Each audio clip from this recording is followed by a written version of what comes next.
Huh. I'm still considering Kanto over here. That's crazy. Makes it easier for me then.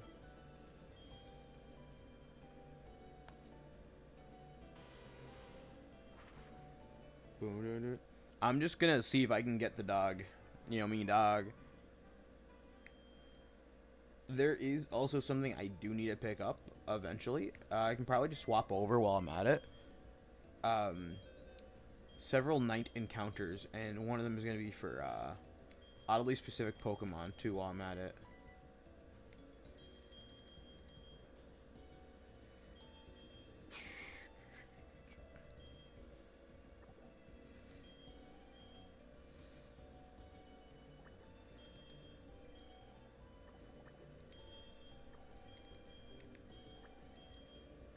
I really do not like the way this game's menuing works.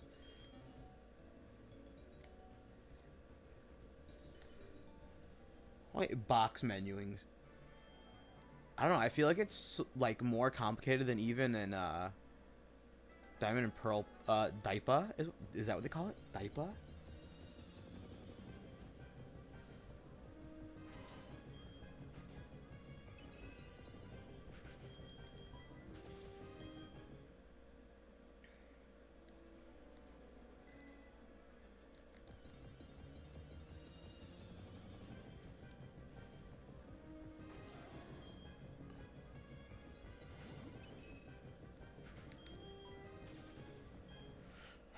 I need 2 Hound Hours. And we all know it's going to take me some time.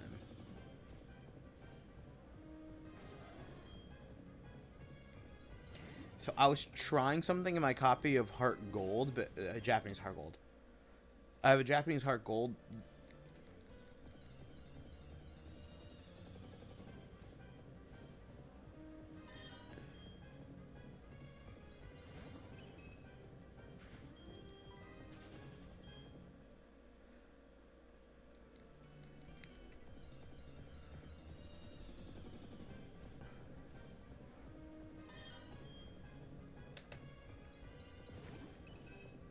I have a Japanese copy of Heart Gold that I've been setting up for several encounters. Because for Mantine, Primeape, and Snorlax, I think. Those are like the oddly specific ones that I bought another copy of Heart Gold for. It's okay, now I have 2 Heart Golds, 1 English, 1 Japanese. I mean, I am the man who calls himself king, so I mean, I am crazy, correct? So what else do I still need from Gen 2? From Gen 1 and 2. Jeez. Duga, go up. I'd probably get the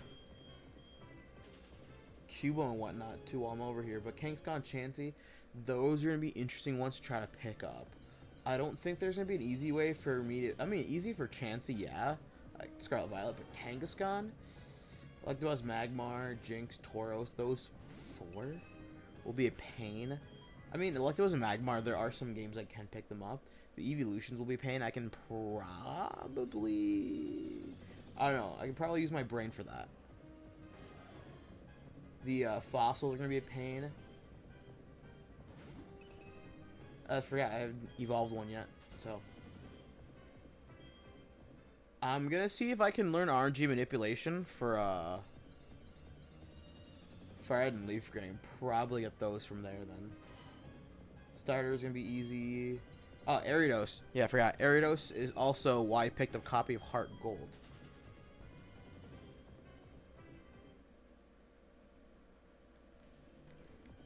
Oh, and Snubble and Gramble.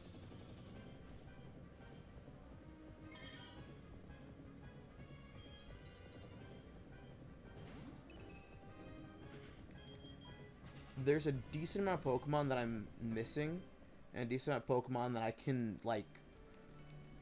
Once I get through the easy stuff, I'm gonna be screwed. Really? 2 shiny Meowths in a row? That's crazy.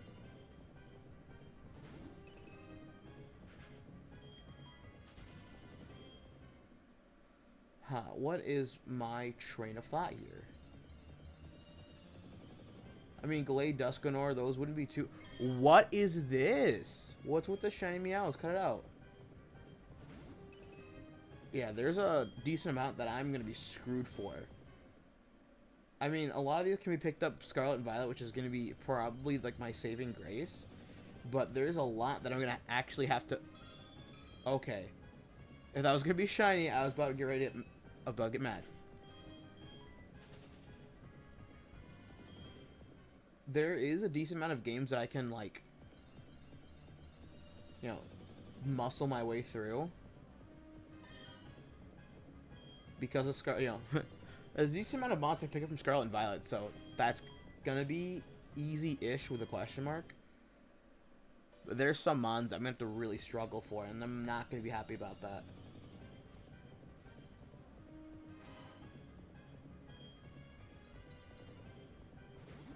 Oh, and then I did find a workaround for, where is it?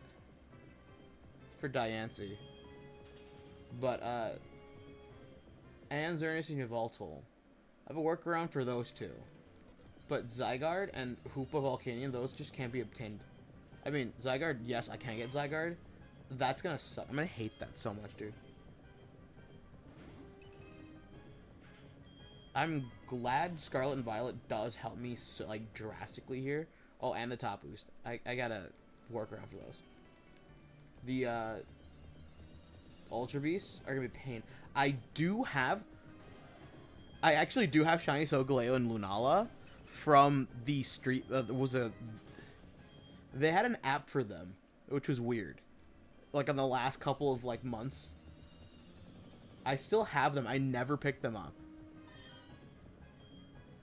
But Magearna, Marshadow, those aren't available. Poipole and Naganadel, I do have workaround for those.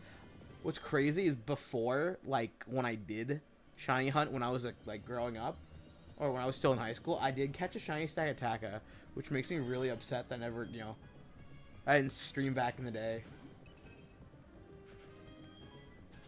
Because I still have it. His name is Trump Tower.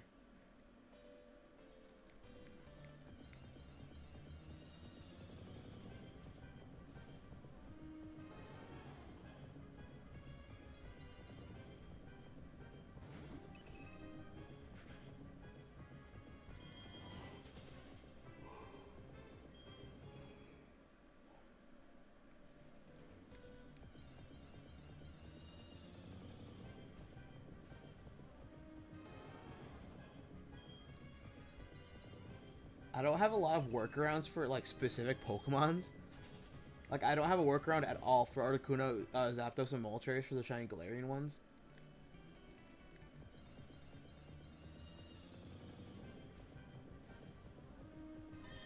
Most of the Alolan forms can be found in, Scarlet and Violet, thank goodness. But there's a couple that I'm gonna be straight up, like, eating shit for.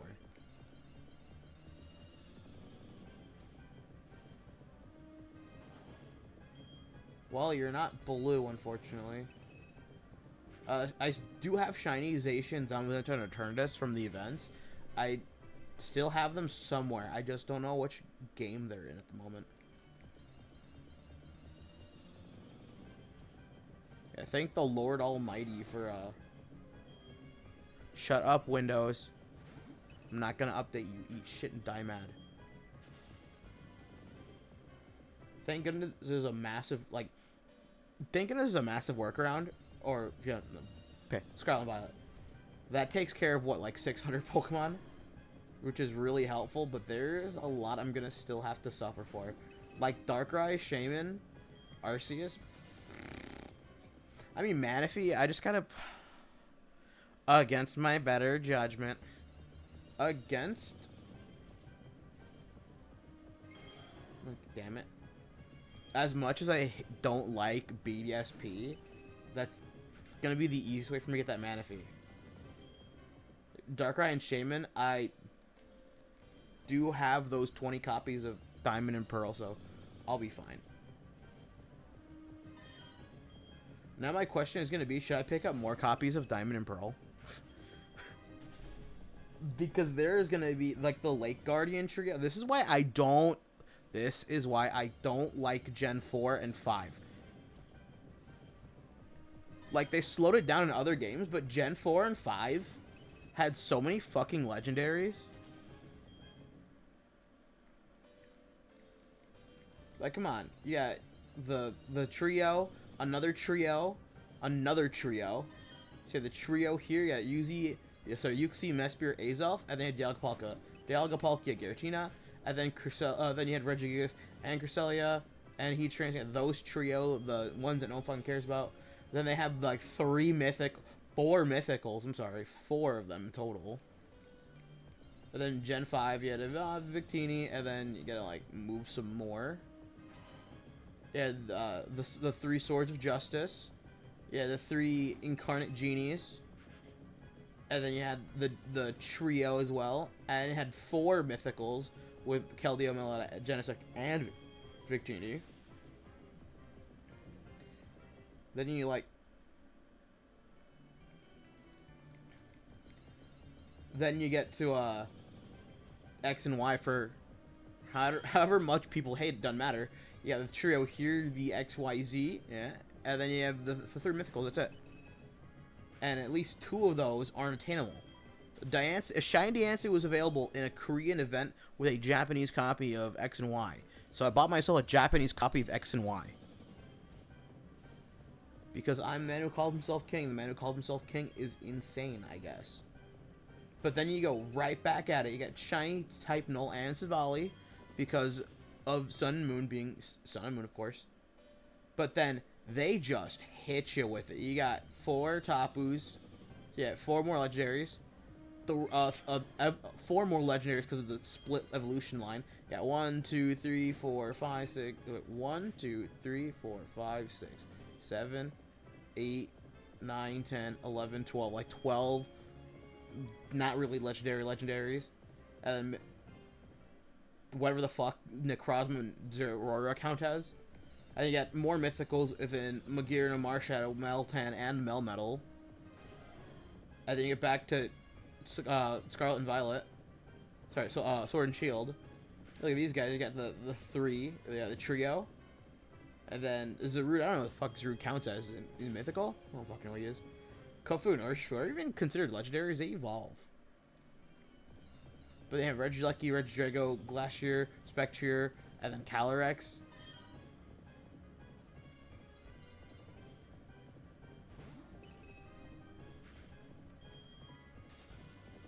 And then you go back to Scarlet and Violet. Crydon, Miraidon, Crydon, Miraidon, Walking Wake, Iron Leaves.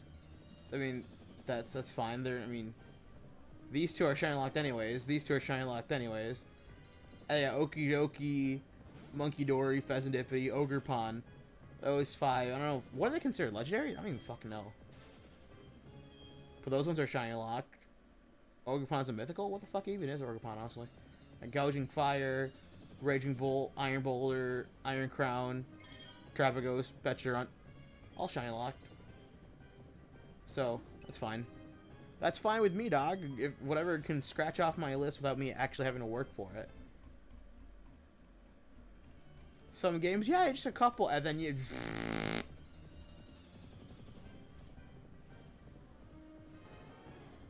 And then other games are like, yeah, let's not do that.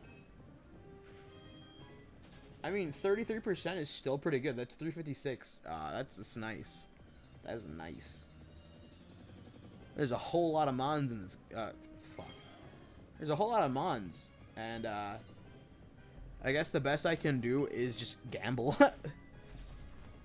I gotta study up on my RNG manipulation.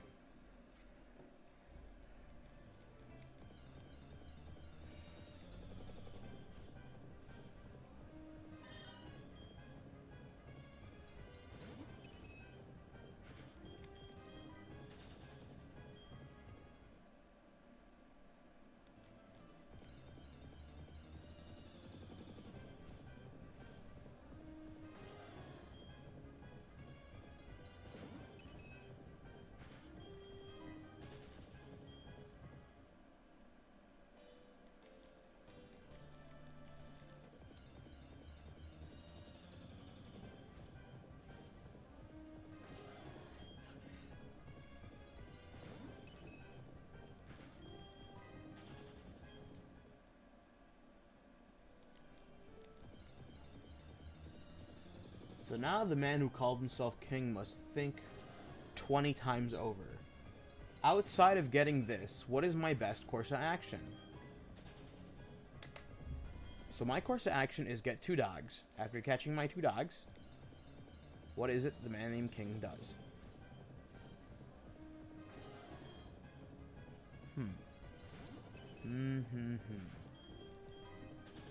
So the man named King gets his dogs. I can swap over to Heart Gold and pick up the missing mons I'm looking for with a question mark. I can grab Snorlax while I'm at it. So I can grab Snorlax. Quickly go back, grab a couple of Mankeys with a question mark. 2 Mankeys. No, 1 Mankey, 2 Primeapes. I can do that.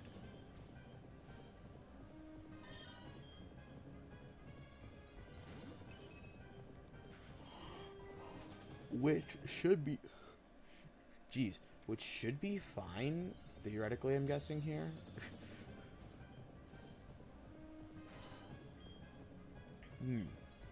Now my question is... Alright. Oh no, yeah. I get the ones... So, Mantine, Ariados, Spinarak, and just pick those up. Like, easy peasy, I guess. Arcanine, Growl... Nah, Arcanine will be a pain in the ass because it's stone evolutions.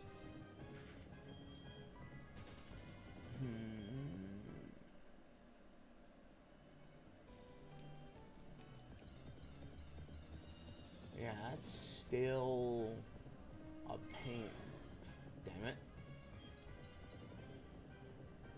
Cleffa, Igglybuff, Togepi, and Togetic are gonna be a pain regardless. I can trade evolve for Politoed.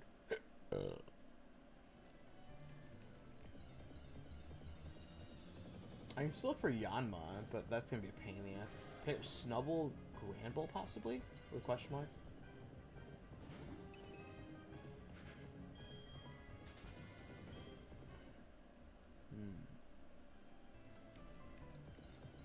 I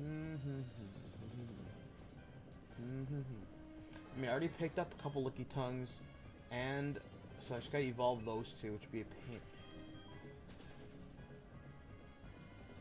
Yeah, I think I'll just quickly recatch what I'm missing, and then I can just do the thing I do best. I do have... What is it the man named King can do? Oh, I mean, I can pick up Caterpie, Metapod, Butterfree, and pick up that evolution line while I'm at it.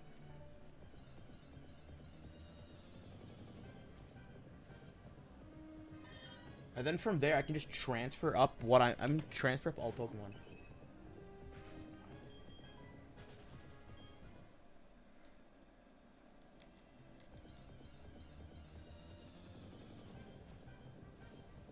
Stop it.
You're kidding me. Another Murkrow.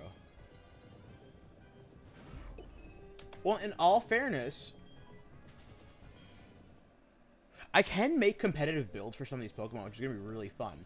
Because I do plan on going back through Pearl, actually.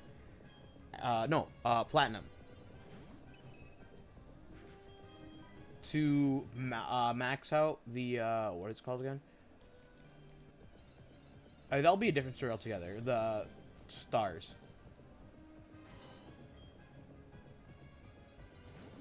The trainer card. Trainer card, that's what I meant. And I'll be okay with that. I mean, I think I should be. So now my biggest question is, I'm going to have to look through all of my copies of Ruby, Sapphire, and Emerald and see which one has Staryu at a really fast. Okay, it doesn't have to be fast, our manip time, but with a good nature.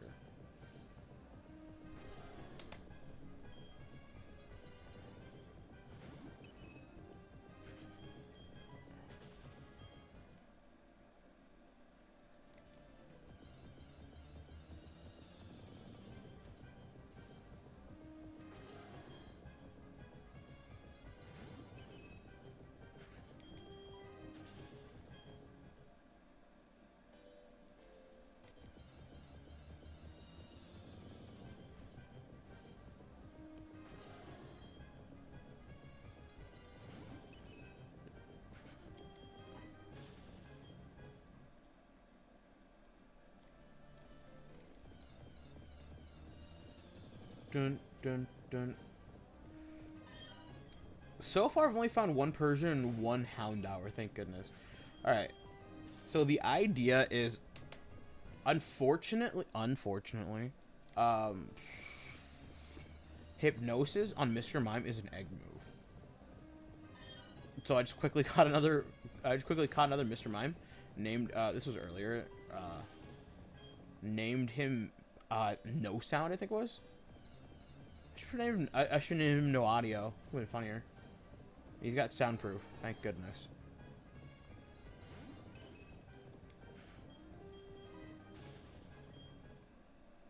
I like the concept of sound-based moves. I don't like the concept of people like, yeah, sound should be its own type. It's like, I really don't see what they'd be super effective against, nor what they'd be like weak to. I don't comprehend it. But like space type as well, like, I don't know. Like, I get sound-based moves have like some kind of like attributes which I really like about it, which makes it unique, especially when you have abilities like soundproof and overdrive, and you have like things like throat spray.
Oh, my back.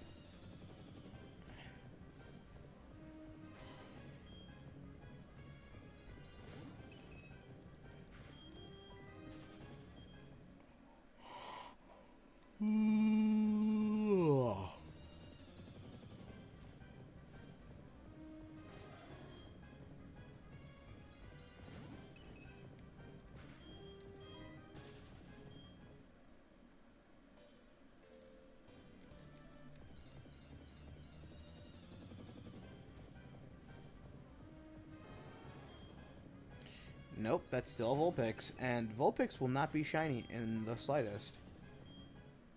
Because I don't have the right gender ratio for it.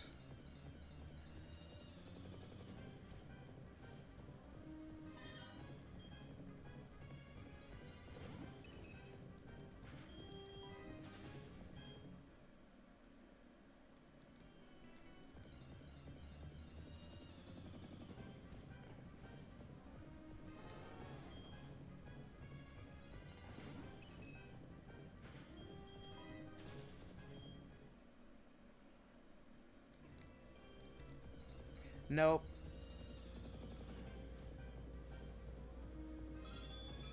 Okay, at least it didn't sparkle at me.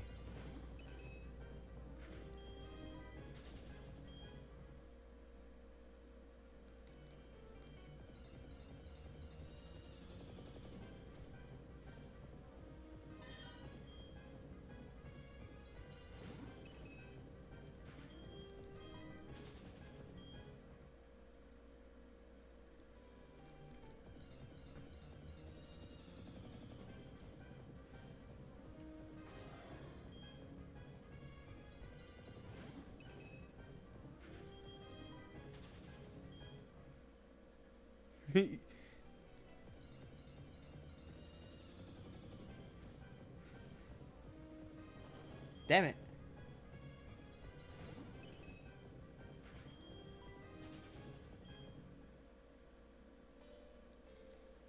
Pan out.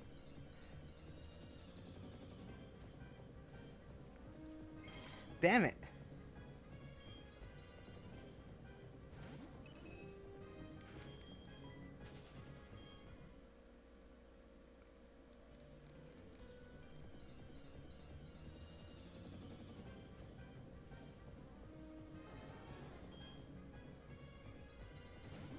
Now that it's all said and done, I can't believe you were the one to pull me up and tear me down like an old abandoned house. Damn.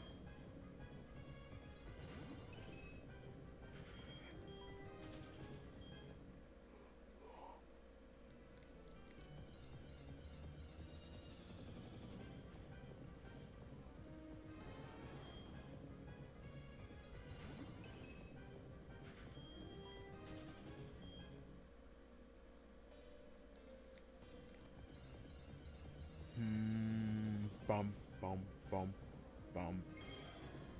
Purple Crow.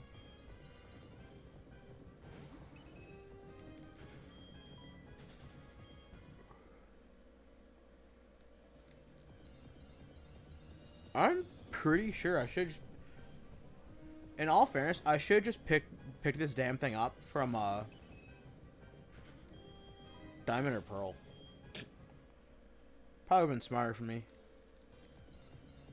But it's only post-game. But then again, I'm already at post-game.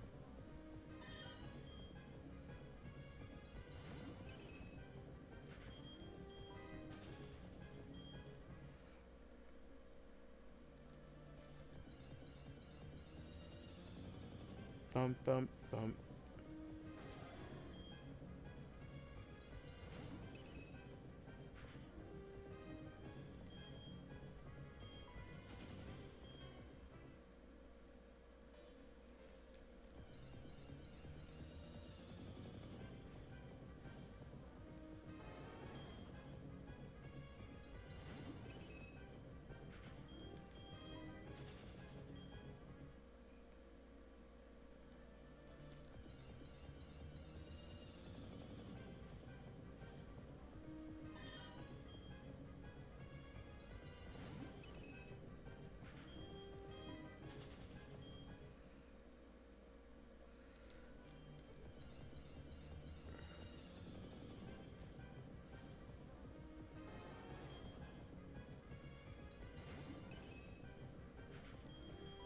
Crazy girl.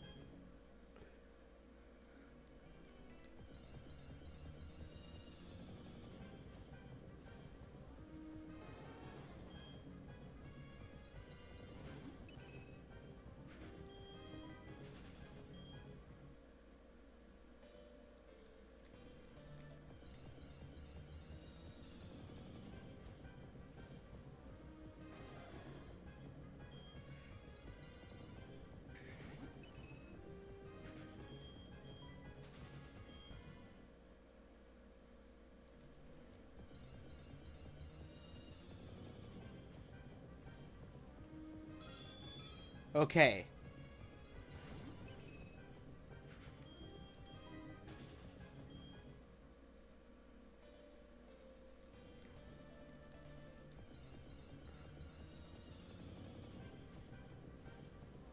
Nope, no blue dog yet. I was testing the, I was testing my theory. What's up, man? Nothing much, bro. Trying to get a stupid Houndour, and this thing keeps running away from me.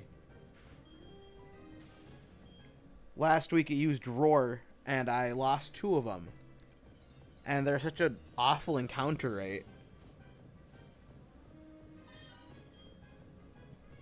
Alright, let me use my brain power for like 35 minutes then. So where could I have also gotten Houndour?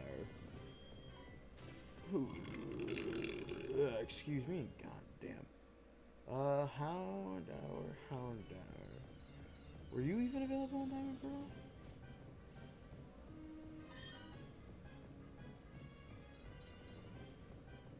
In Pearl you could pick up Houndoom, not Houndour though. So in all fairness, this is technically the best way for me to do this. I mean, I guess there's a method to my madness, I guess. Except when you're a purple bird that I'm not looking for.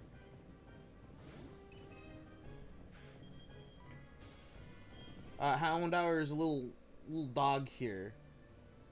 This little one over here. I'm looking for a blue one. So it needs to be shiny. But it's got a 5% encounter rate.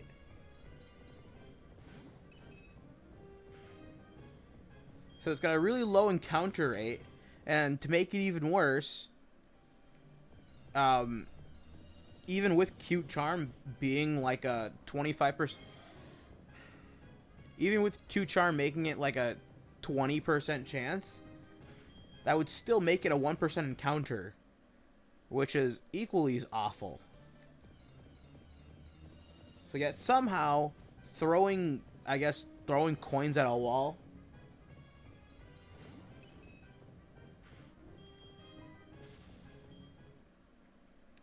I do like the design. I think they're nice. I think they're good Pokemon. Competitively, not the best. However, like the Mega was pretty strong only if you had a Sun team. But because of solar power, you know, like really chipping away at your HP wasn't very good. Really glass cannony, but was fast and hit really hard, especially in the sun. Like, I know I can pick one. I know I can pick up a shiny Houndour in Scarlet or Violet. Because, yes, it is fast in Scarlet and Violet getting shinies. It still takes, like... It still takes a decent amount of time. Because I have to get the other switch out, make a sandwich, because if I use the other switch, make a Union Circle... make a sandwich, I don't use any of my Herb Mysticas because I can just turn off the other switch. Stop it, Murkrow. And then I actually still would have to, you know, find the shiny Houndoom or Houndour, and then I have to get 2 of them.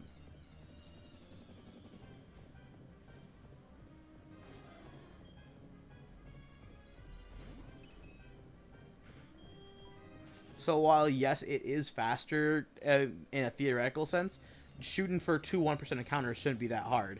I found 2 of the last... Damn it! That shiny Persian is the same chance as me getting the shiny Houndour, and lo and behold, I lost that 50-50. It was Persian. Well, yes, I'm just technically throwing, like, spaghetti at a wall and hoping it sticks.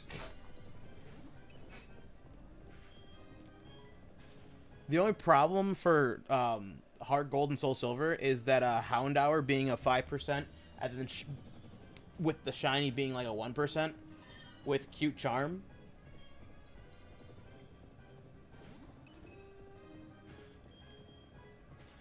That's also what I like about Scarlet and Violet, is you can just find shinies in the overworld and when you're not paying attention. Like, I was trying to, like, after the couple months back when they had the shiny Gimme Ghoul event, I mean, it's out now again, thank goodness. But a couple months back, I I didn't have enough Gimme Ghoul coins, so I was just daily collecting Gimme Ghoul coins, and I warped to one area, and as I was like, as the Pokemon spawn around me, there's a shiny Flamigo.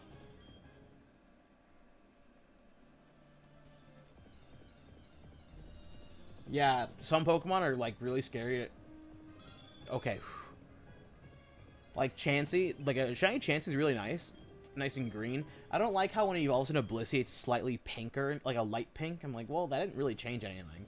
It should have kept the funny green color. But Chansey and Blissey run away from you. I'm like, I don't think the shiny one could, like, disappear or despawn from you. I mean, it can if it runs far enough away from you. I'm like, oh, jeez. I would hate trying to catch it, and then it just, like, runs away. And then you know, it's gone. That's why I try to save before every shiny, especially in Scarlet and Violet. Oh, and then I was trying to get more Gimme Ghoul coins. I found a shiny Flamigo, and then I found a shiny Toxicroak in like a patch of Toxicroaks. Oh, in Crogunks. I'm like, well, I'm at the lake, Casseroyal Lake, and there's just a shiny Toxicroak there. I'm like, oh, that's cool. Well worth the catch, I guess. Stop, Murkrow, please. Somehow that shiny Persian is like the 15th one, and I've only found like 2 shiny Houndours, and they both fled. So they can use Roar, which ends the battle instantly. In other previous games, if there were a lower level, it wouldn't kick you out of the fight. It just would simply fail. But I guess they're like, yeah, nah. Let's just end the battle instantly. It's like, well, that's annoying. So I caught a Mr. Mime with Soundproof. That way, it can't run away from me. It'll ignore Roar. But now all I've got to do is find the stupid thing. And I was testing this theory on my other copy of Heart Gold, because I bought a Japanese copy of Heart Gold for some Pokemon encounters. And lo and behold, I'm like, I just need to find a Houndour. It doesn't have to be shiny. I just need a Houndour so I can just try, you know, Mr. Mime using Mr. Mime with Soundproof to make sure it doesn't, you know, flee. First Houndour I found, of course, it's shiny. Of course, I'm not streaming at the time, and I was just testing it. I'm like, wow, you're kidding me. You are kidding me. And of course, I caught it. It's in a, I think it's a Dusk Ball.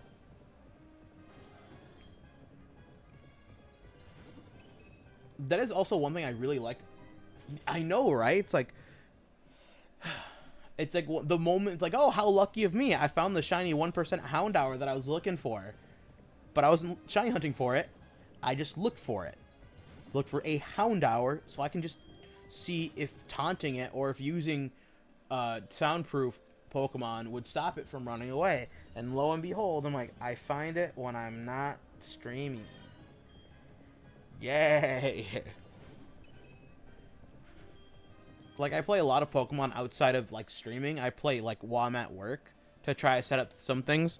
Like, I bought myself a copy of course, see? There's a Houndour. 5% encounter, but it's not shiny.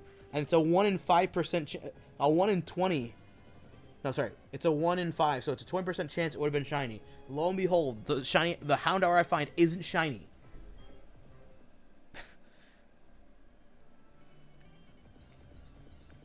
But I play a lot of Pokemon outside of, like, streaming. So I bought a Japanese copy of X. A Japanese copy of X version, because there is a shiny Diancie event that happened, like,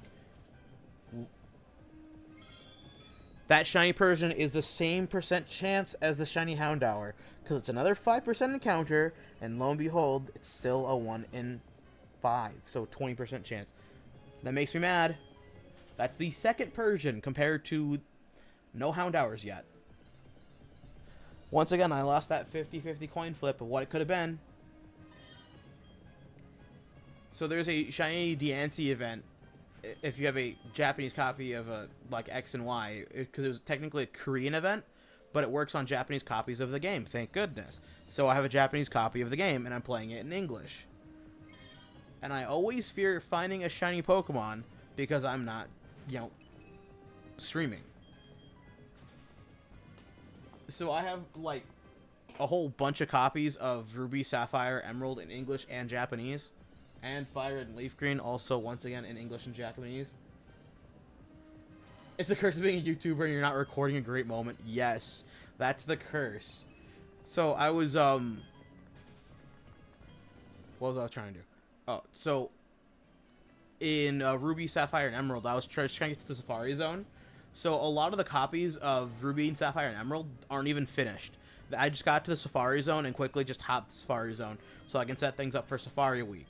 And lo and behold, as I was leveling up Combuskin to evolve to Blaziken so I can just sweep some of the gyms, lo and behold, take one step into the grass and there's a shiny Oddish. I'm like, well, I'm not streaming. I don't even have my phone on me. I was like, I had my phone on me, but it was in my pocket. Like, I was listening to music. I'm like, so lo and behold, I found a shiny Oddish. I'm like, well, whatever. I guess this is just how it's gonna be. So it's always a pain for me. It's like, all right, there's something I want to do. It's like, ooh, but if I did it on camera and I was recording, it'd be great. I'm like, because if I do it now, I'm like, well, that sucks for me.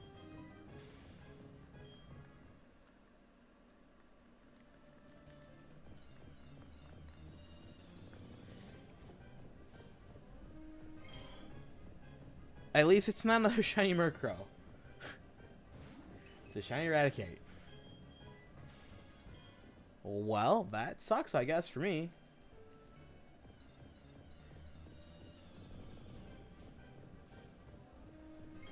Of course, this shiny You know what? I'm not gonna be mad about this.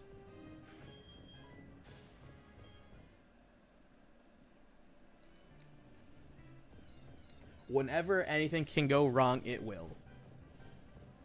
What is back-to-back shiny Murkrows? But of course not a shiny Houndour in sight.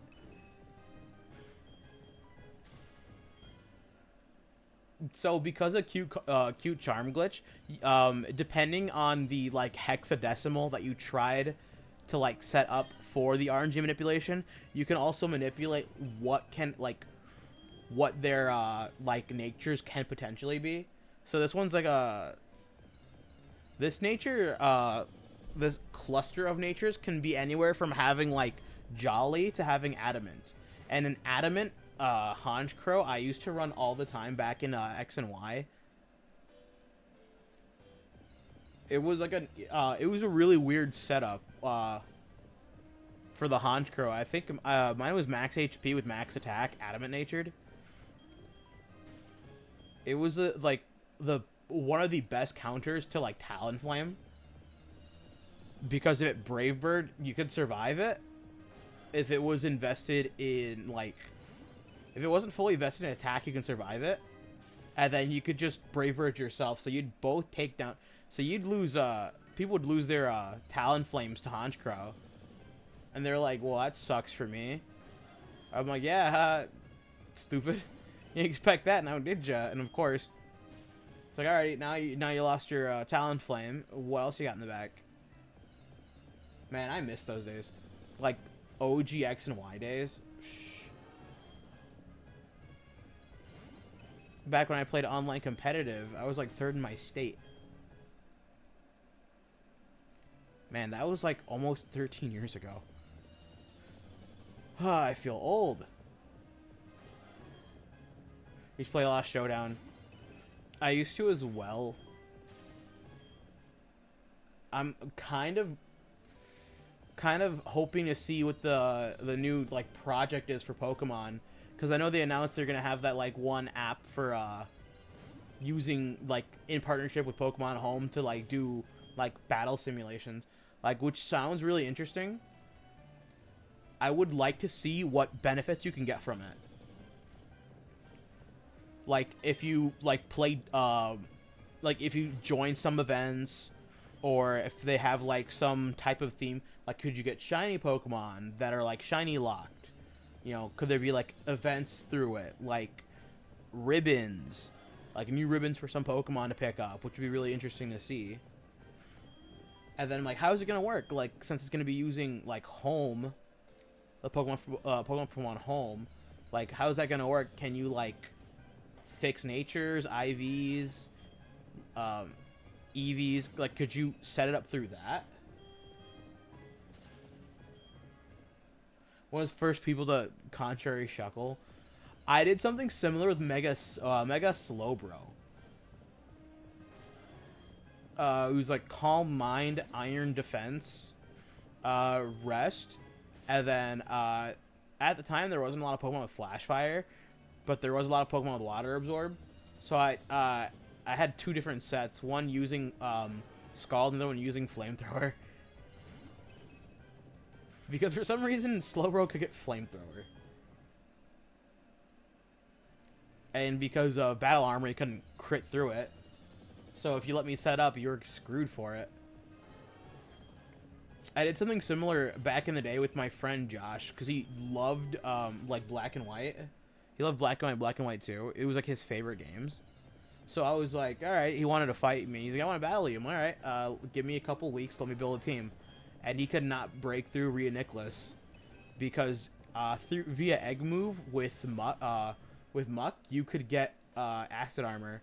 So Acid Armor, Calm Mind, Flash Cannon, and then because of Magic Guard, you know, because of Magic Guard you couldn't Toxic it to death, and then you didn't need to go. You didn't need to use Rest. You could use Recover instead and Leftovers.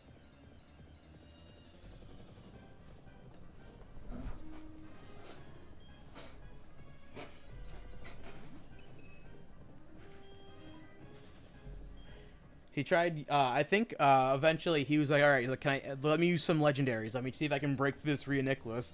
Nah, even with his Origin Form guarantee, he couldn't rip through it.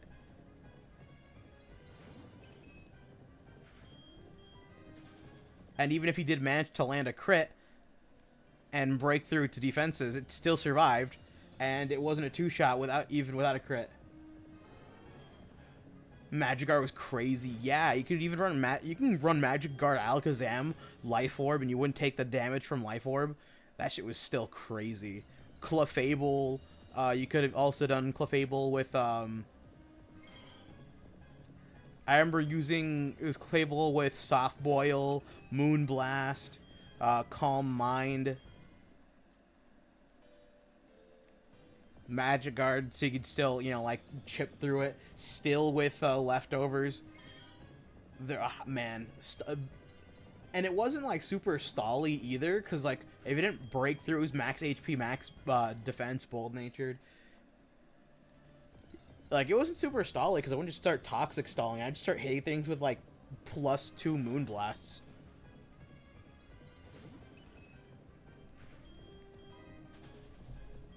And there's this kid I knew. He knew he's like, oh, let me fight you. And he, like, it was kind of like the school. You're fucking kidding me. Once again, that is the same. It's in the Shiny Persian.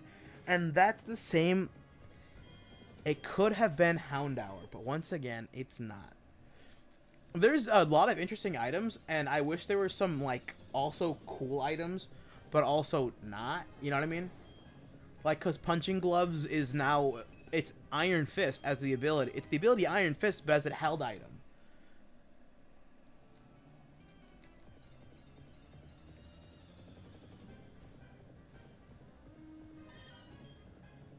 And then Intimidate got nerfed heavily with all the other things that could now stop Intimidate. I wish there was, like, a Intimidate for, like, special attack.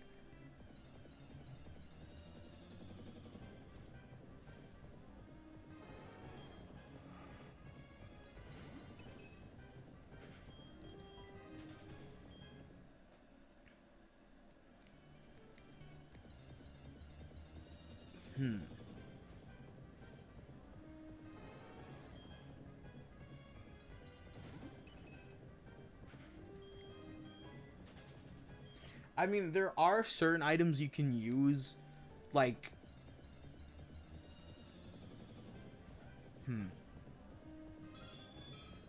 There's certain items that can get you the statuses, but, like, not the... There's, like, Toxic Orb and Flame Orb, but the only problem with those is that it takes a turn to activate, which is the worst part. But for example, if you have like an Ambipom or like an Apom with Fling, you can fling a light ball at somebody, and it gives them paralysis, which is kind of funny to think about.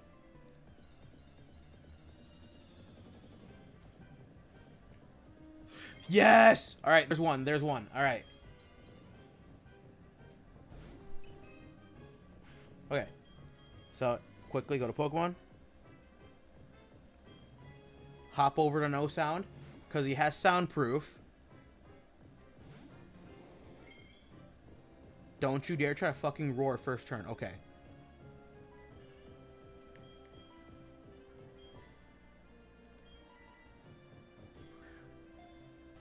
I want it in a moon ball.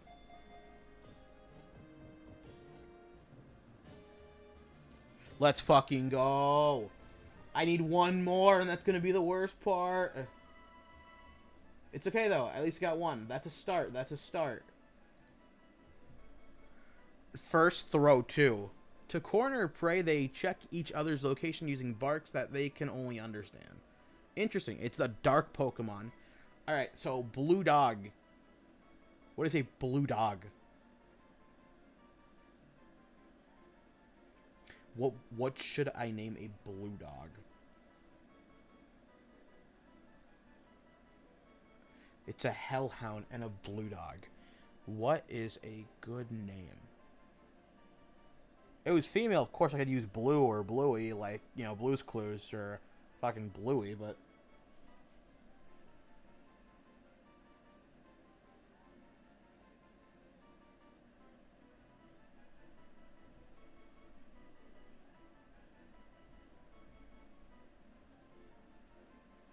Chazer? I don't even know what that... I don't even know what that means or pronounce that.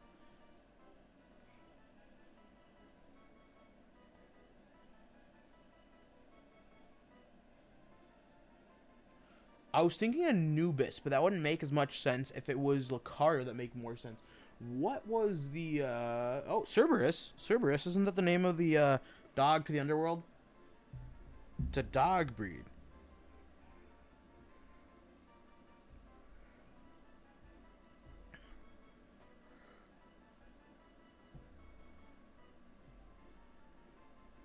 Kerberos? Cerberus?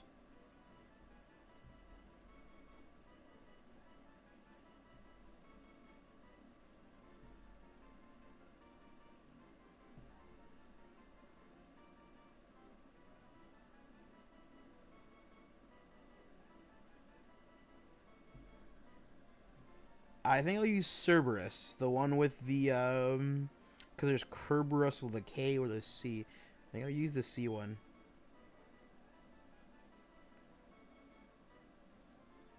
Okay, in Greek mythology, Cerberus, often refers to as a hound of hell, is a multiple-headed dog that guards the gates of the underworld to prevent the dead from leaving.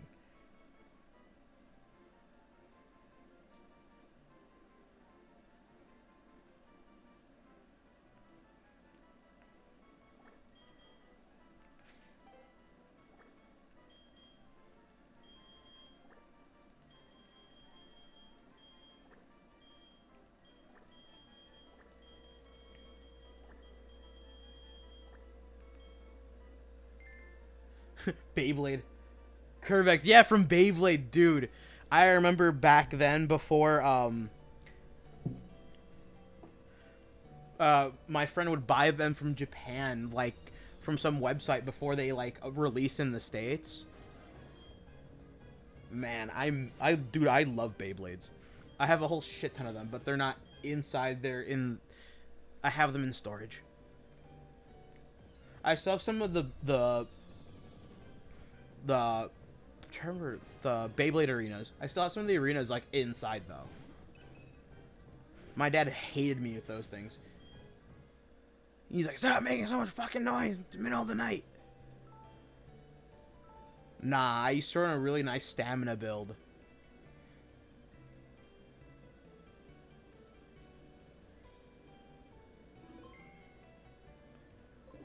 It was I used to run a Sagittarius. It was the Sagittarius ring from the Sagittarius 1, not the 3 after it like evolves later in the series.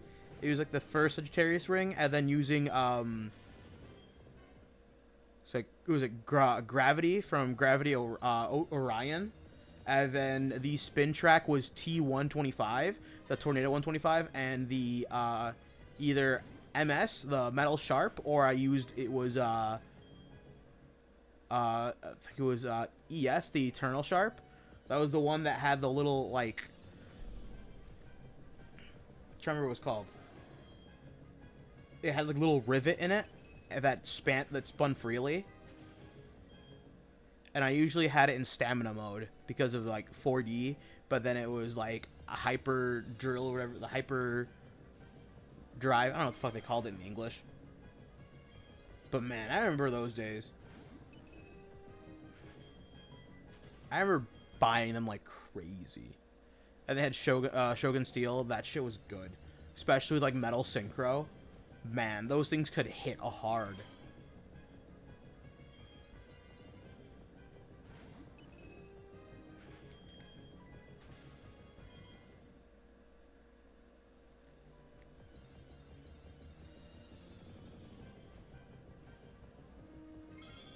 Once again, that person could have been another Houndour.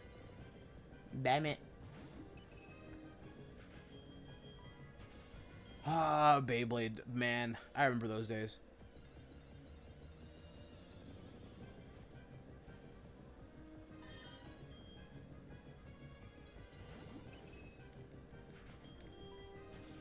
I remember using, it was, double Pegasus with Synchro, and then,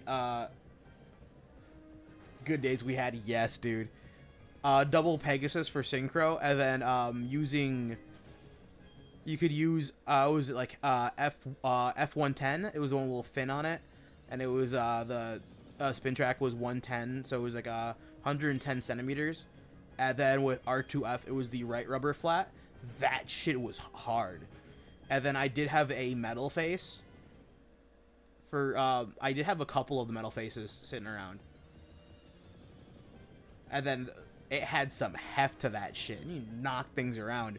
But of course, because it weighed so much, it could not, like, even though it was an attacker type, it did weigh like a decent amount. But because it weighed so much, if you could not, like, rip hard enough, if you didn't spin it fast enough, you did not have that attack boost. And it had, like, no stamina.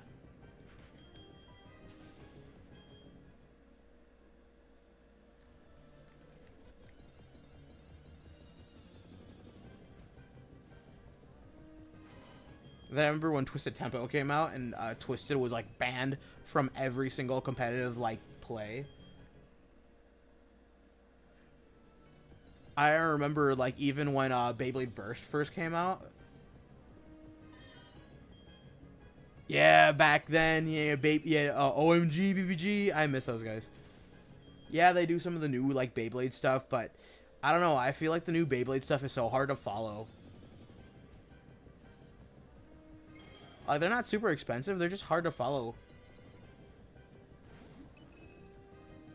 And then you had, like, JoJo. Then you had, like, Zanky. I remember when he made that announcement that his father passed away. Man, that shit was sad, dude. Like, it was, like, a year or two ago, he announced that his father passed away. And his father used to, like, you know, be there in a lot of the videos, help with the camera work, help with when he was doing, like, testing of, like, combos and stuff. Because, you know, like, when you're by yourself, you, like, launch one and then quickly launch the other one. And no matter what, if they even had, like, a double launcher, it still wasn't the same because one was a defense, one was an attack type, so you had to, like, launch at certain angles if you wanted to get a proper flower pattern for attack types. I'm like, man, that's really sad, dude. It's hard to hear. Like, because I remember watching when I was growing, like, because that kid was, like, what, 4 or 5 years younger than me?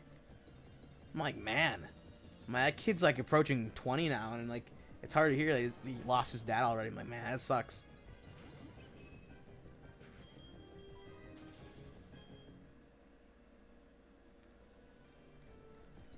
If only we could return to such a simpler time.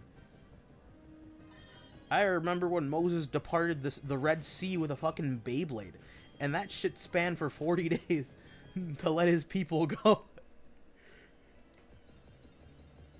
it's like part of the Beyblade lore that like some of them came from space and that some were blessed by God, I guess. It's like, I guess it's part of like the lore in Beyblade that Christianity exists, which is fucking crazy to think about. Like in Cars 2, there's a pope, so that means canonically in the like Cars universe there's a Car Jesus. I'm like, man, what the fuck? Religion in my Disney Pixar films? Fuck no. There's a lot of weird, like,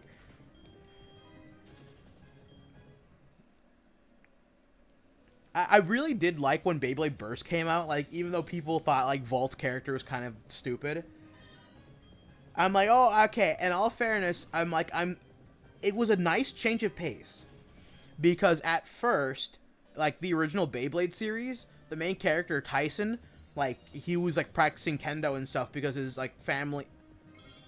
You're kidding me. That could have been another shiny Houndour, but it's Persian instead.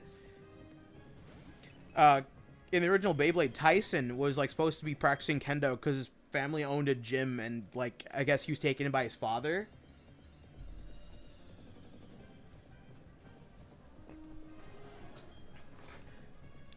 Which I thought was not, but like at first he just had like a no-named Beyblade, and he wasn't that good at it either. Like, yeah, he was like good amongst his friend group, right? But he wasn't the best of the best. And then it, like, as the series progresses, you know, he became a better and better blader and a better friend to the other characters in the series, which I thought was a good way to like show character development and character growth.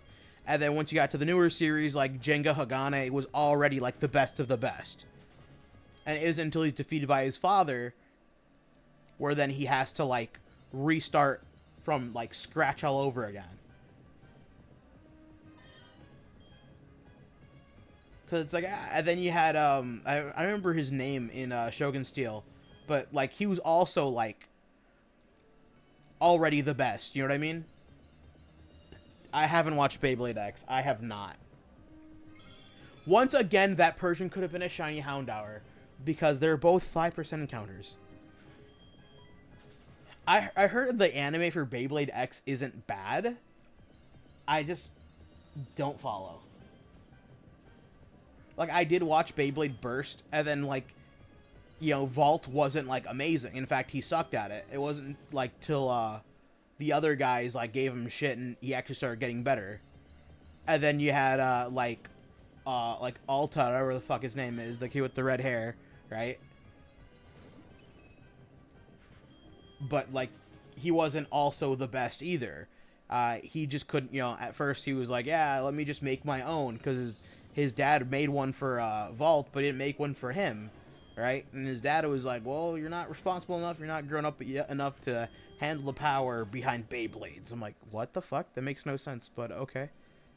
And then he makes his own Beyblade, and he makes Achilles.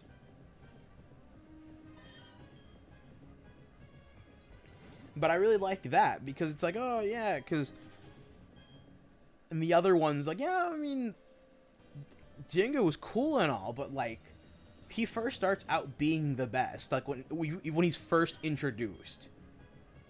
Yeah, a kid got Super Saiyan. That shit was crazy.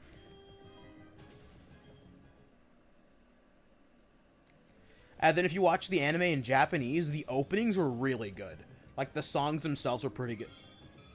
What the fuck is this? This is like 8 shiny Persians almost back to back. And any of those could have been Houndour. And I'm missing every single coin flip. This is like the best and worst kind of luck.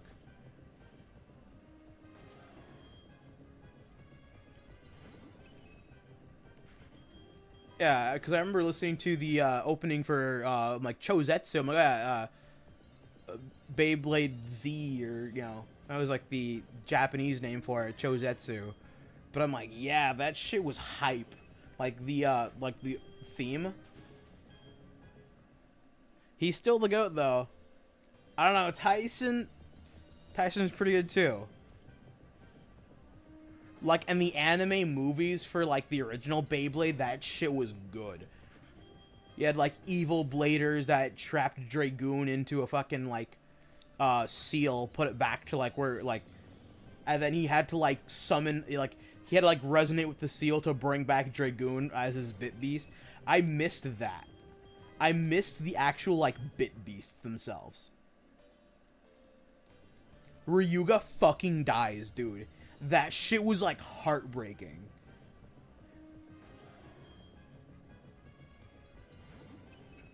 He's like, you said you wanted my power? Then take it! And he throws fucking El Drago. And then it, like, respins over Sagittario. And then it, like, evolves. Yo, that shit was, like, amazing. I'm like, yo! When I first, like, I watched the episode in Japanese when it first came out. But when it, like, premiered on, like, Cartoon Network, I was straight, like, popping off. Which is crazy because there was a side character who looked just like Ryuga and no one mentions it. And he had Omega Dragonis. And, like, I'm like, you mean to tell me that this guy has, like, a Hyper Blade, right? He's got, like, there's only several characters that have Hyper Blades. In the English, the Japanese is like 4D, the 4D frame. I'm like, this guy's got a 4D Bay, and no one says a thing, and he just randomly runs into several of the main characters. And he looks like Ryuga, but without the red in his hair, like, excuse me? And the guy who owned Christ Cygnus was like, there's a great evil coming. It is Diablo Nemesis, right? Which I thought was crazy, because Nemesis was, like, never even shown off in the anime, really, like, at all. But then there was, like, the Nemesis stage, like, for Beyblading. It was specifically, like, Nemesis, but it had, like, weight at the bottom of the, performance tip, and it was magnetized onto a stage, and you could just spin the stage, and you'd win by knocking, Nemesis off the stage, and taking the center, and then having it drop. I'm like, yeah, that's pretty cool and all. And then evolved to, like, Diablo Nemesis, like, out of the blue. But in the English release, it was Diablo then Nemesis. Oh, no, it was, like, Nemesis, like, had a 2-part frame, and then it was, like, AD 145, so it was, like, all, like, armored defense, and then it was, like, WD for wide defense. No, I think it was just D for regular defense. I'm like, well, that's interesting that they made, because the English one, they did not do the same thing they did in the Japanese, because no one wanted to pay for that.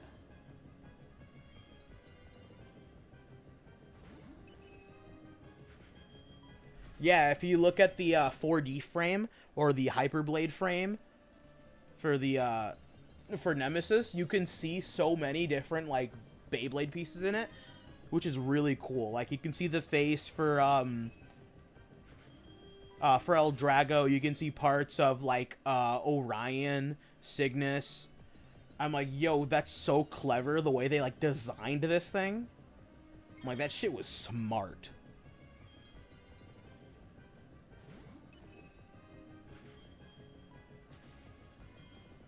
And then, I think, yeah, but they carried that out in, like, later versions, like, even in, Beyblade Burst and Beyblade Burst God, there was,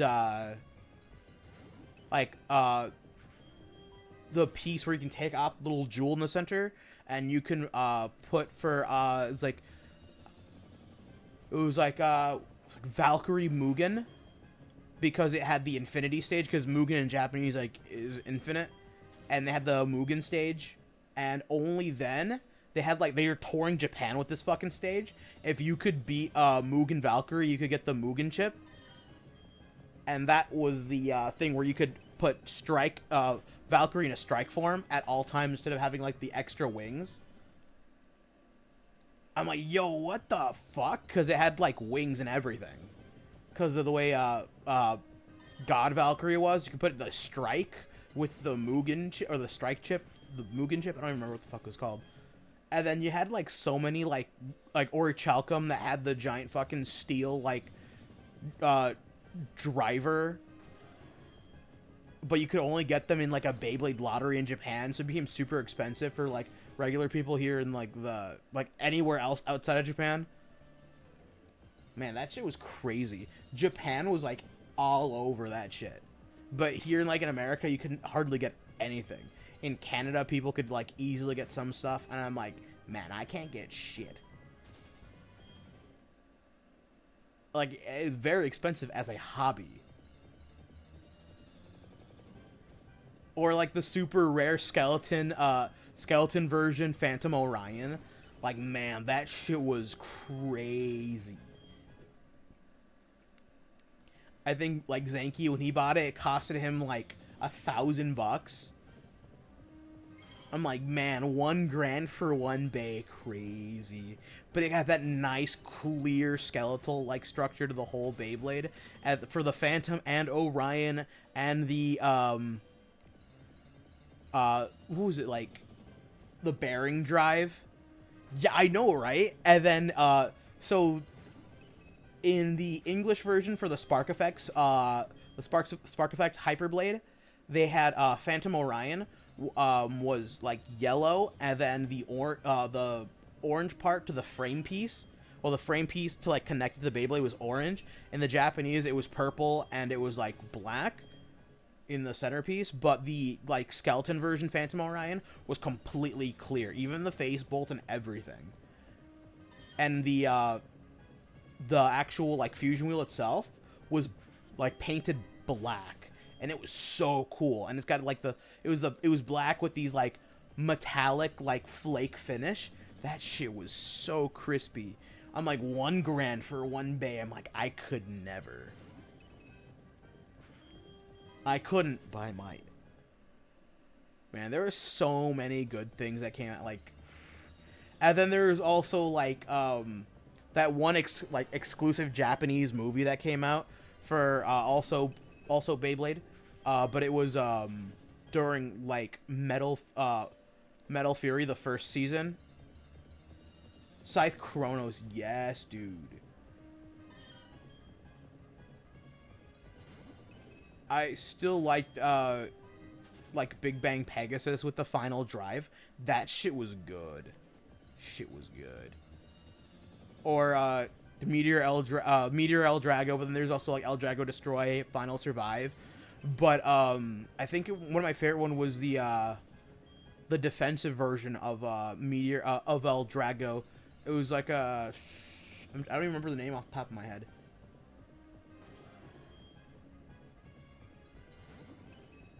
Oh, and then like Meteor El Drago was so popular, they had like a set of 3.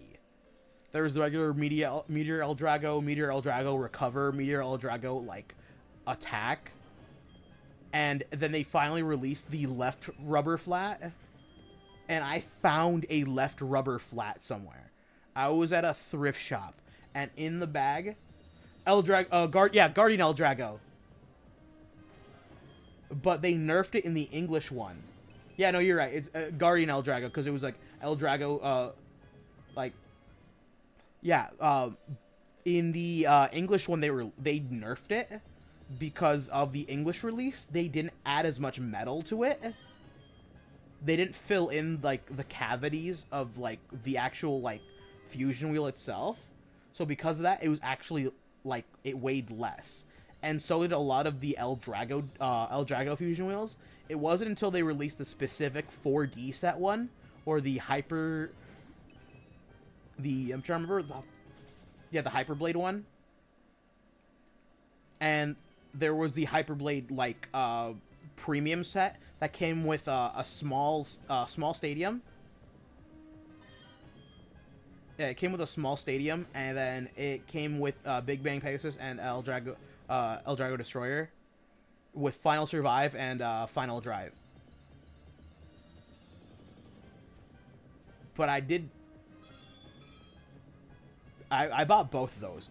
But yeah, it was Guardian El Drago. It was S135. It was Shield 135 was the spin track, and it was MB for the spin for the performance tip. It was Metal Ball. So it had some weight and it had some defense, and it had 2 modes for the like. It was typically kept in the absorb mode. Dude, I'm going through a fucking, like, nostalgia trip, man. I feel old.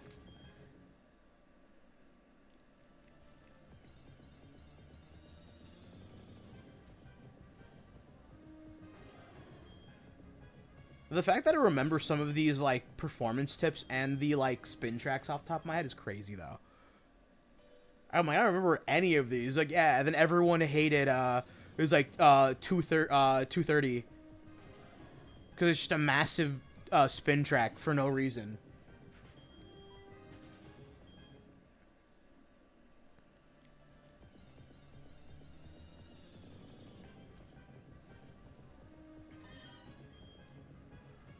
Oh, I feel so old.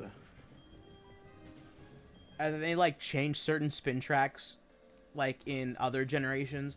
Because I remember, like, Dark Bull had H145. And the H145 in the original Japanese set was really thin and was brittle. And a lot of times it broke. So in the American release, they ended up changing the spin track to be thicker.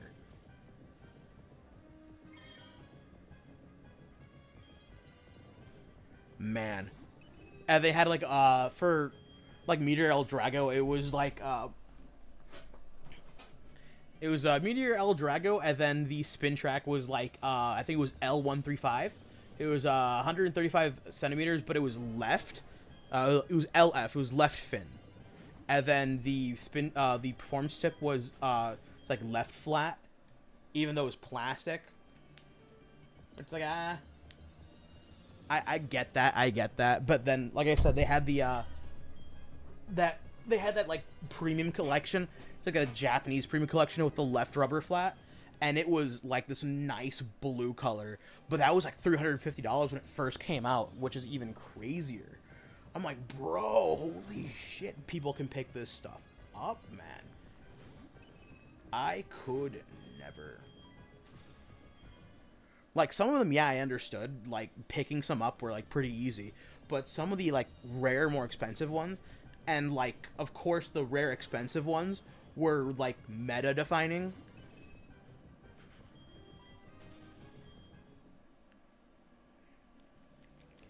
Because, like, when, you can't nowadays. Yeah, now you can't even find them. Now you'll be lucky to find, like a counterfeit seller. I remember, like,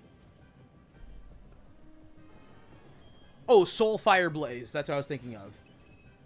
It was the Soul movie. It was Japanese exclusive only movie, and it was Jin Hagane fighting against, like, this guy who had like Soul Fire Blaze. And even that Beyblade itself was, like, super ultra expensive, even back then.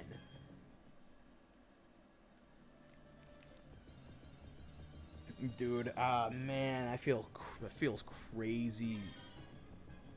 I think, like, someone managed to get their hands on it, and it was, like, I think they spent, like, almost $450 on it last time I heard. The dude with the white hair, yeah. He had, like, the fucking cloak and everything, like, religious-looking figure.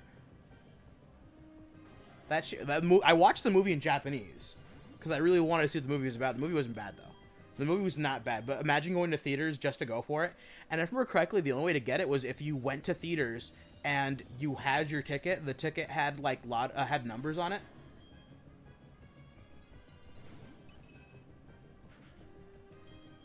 I think because usually because Dragon Ball, the company that does the printing for the, like, manga releases is Shonen Jump, and a lot of the Beyblade mangas did also feature in Shonen Jump. So they were quite literally working on this, like, working for the same magazine. So I understand why there's a lot of references between them.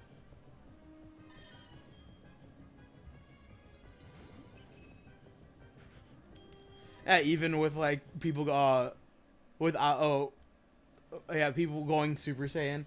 Yeah, that shit's funny. And somehow, after all of this, I still haven't found a second Houndour. It was supposed to be a short stream for a reason, but of course, you know what? I'm not even mad at it. I'm not even mad.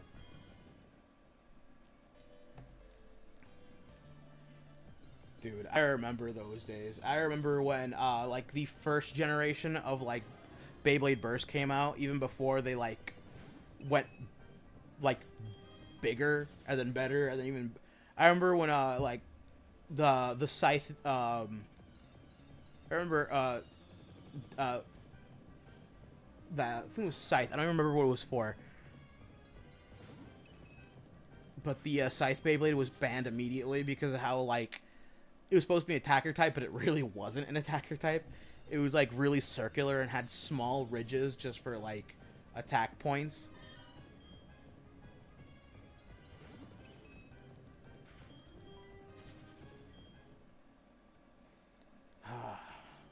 I miss those days.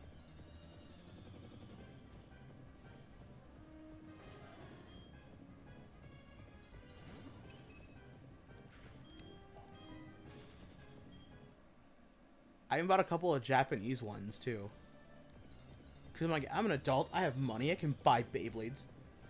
I can buy expensive Japanese Beyblades.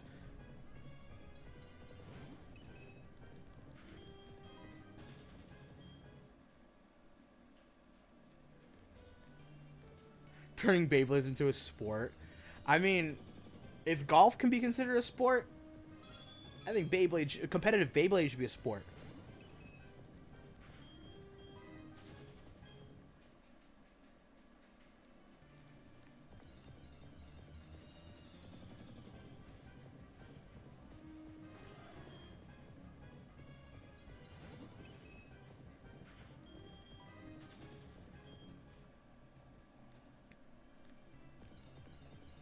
And then when Fafnir came out, like God Fafnir came out, and like Beyblade Burst God of the second season, like immediately outclassed Longinus, and Longinus was like super meta defining.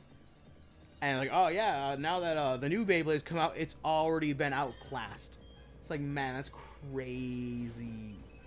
It's like Longinus was an expensive Beyblade to begin with, and now Fafnir selling out like crazy, which turned the meta into this like awful like slow launch competition. Because if you're fighting against Fafnir, it's like, alrighty, you can't hard launch, because if you hard launch, you risk like bursting pretty quickly. But if you don't launch hard enough, you're not going to be able to, like, spin out against Fafnir. And because if you try to hard launch, if they soft launch, you know, you'd easily burst. So attacker types couldn't push it out. So people, like, tried using Longinus, and Longinus just could not knock it out because it's two different generations of Beyblades. So it just wasn't heavy enough to burst it. And if they also, like, soft launch, if you didn't launch hard enough, you couldn't burst. So you ended up bursting yourself. Like, man, that's crazy.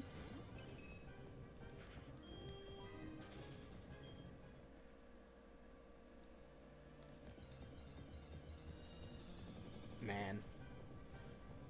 I'm feeling old. Like, I still have, like, some old plastic gen Beyblades, like the OG Beyblades, before, like, HMS, which is a heavy metal system, which is different system altogether, like, altogether itself.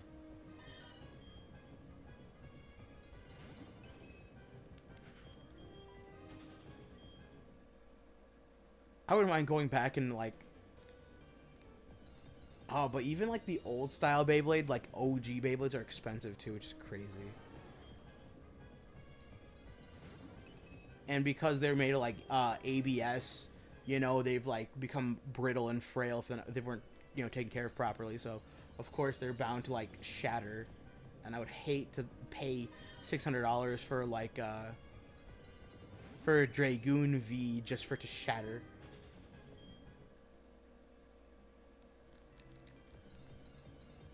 I hate this so much. I hate this more than I expected.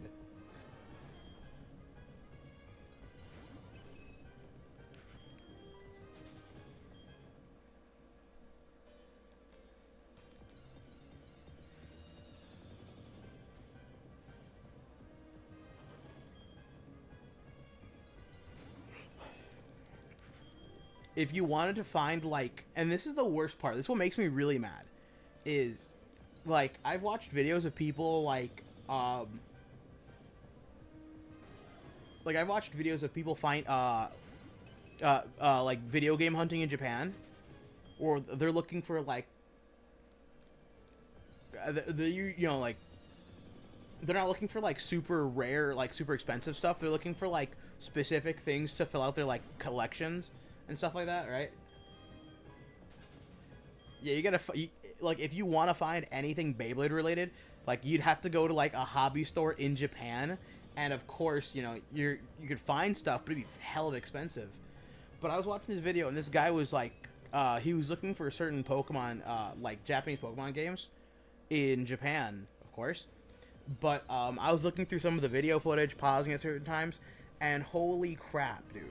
Like a OG DS or DS Lite with a bad hinge was like $4, $5, $6, $8, right? And I'm like, man, that's crazy.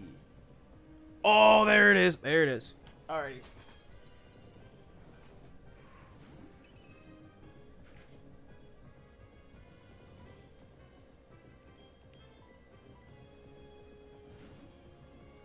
And so I have a lot of Pokemon games. I'm fairly sure you've noticed that I play a lot of Pokemon. I have like 12.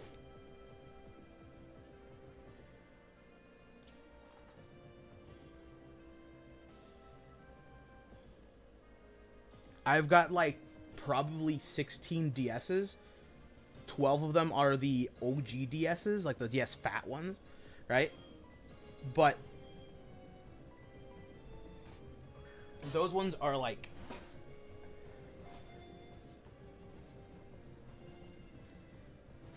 damn. I was hoping for a one ball throw, cause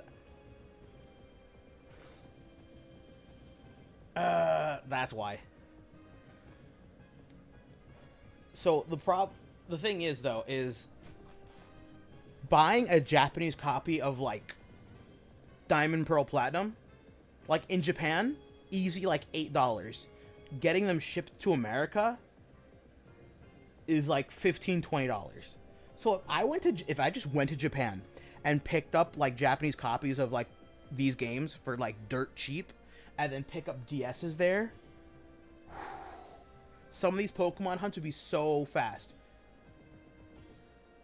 If I'm playing 30 copies of like Platinum or like of, you know, like Diamond or Pearl, of course I find the legendaries so freaking fast. Encounters be flying through the roof, especially with like Black and White, because there's a couple of them that I gotta pick up from those games, and I'm not gonna be happy. And then like you can't shiny hunt them in some of the newer games because they're shiny locked. Scarlet and Violet, I'm looking at you. Ha ha ha ha ha, dumbass.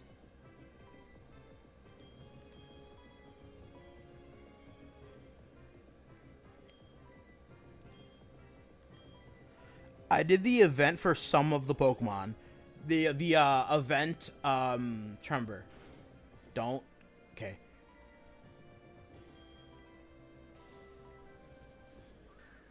Yeah, the event Legendary Dogs. It was the one that they're shiny, and they had the they had special moves like extreme speed, and then having like Aura Sphere, having Sheer Cold, or a couple other like really weird ass moves. I think Entei had like Sacred Fire.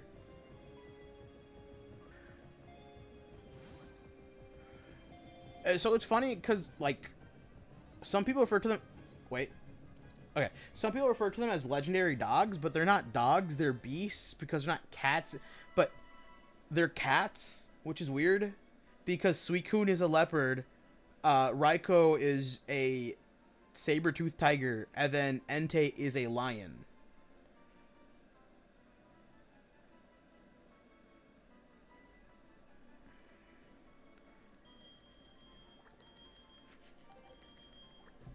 So, like, I never understood that part either. I'm like, wait a minute. I'm like, people call them legendary dogs, but they're not dogs. They're beasts But then again, they're also like cats.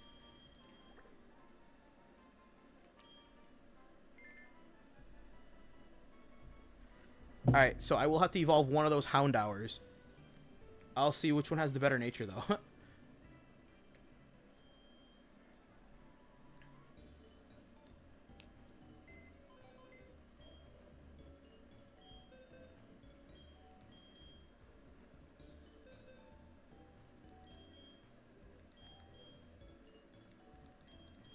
Yeah, here they are. I'm sure. Raikou, Entei, Suicune.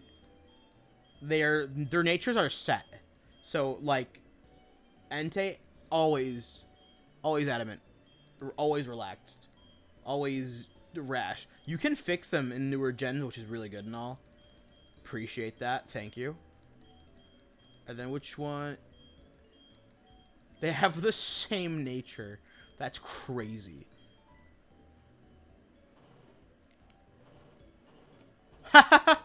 They were met on 2 different days.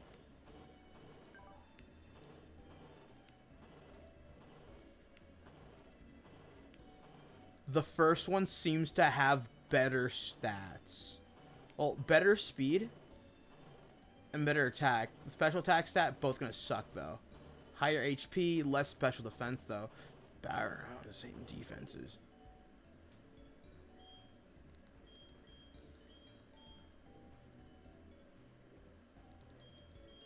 Nah, I don't care about Flash Fire. I can fix him in other games, which I'm okay with that. I just wanted this stupid hunt to finally be done. Okay, now there's some more I can pick up from this game, I think? Or I can pick up from other games. Let me see. I think this is the most I can pick up from this game without having to... Actually, no. Cubone. Cubone. I think pick up Cubone.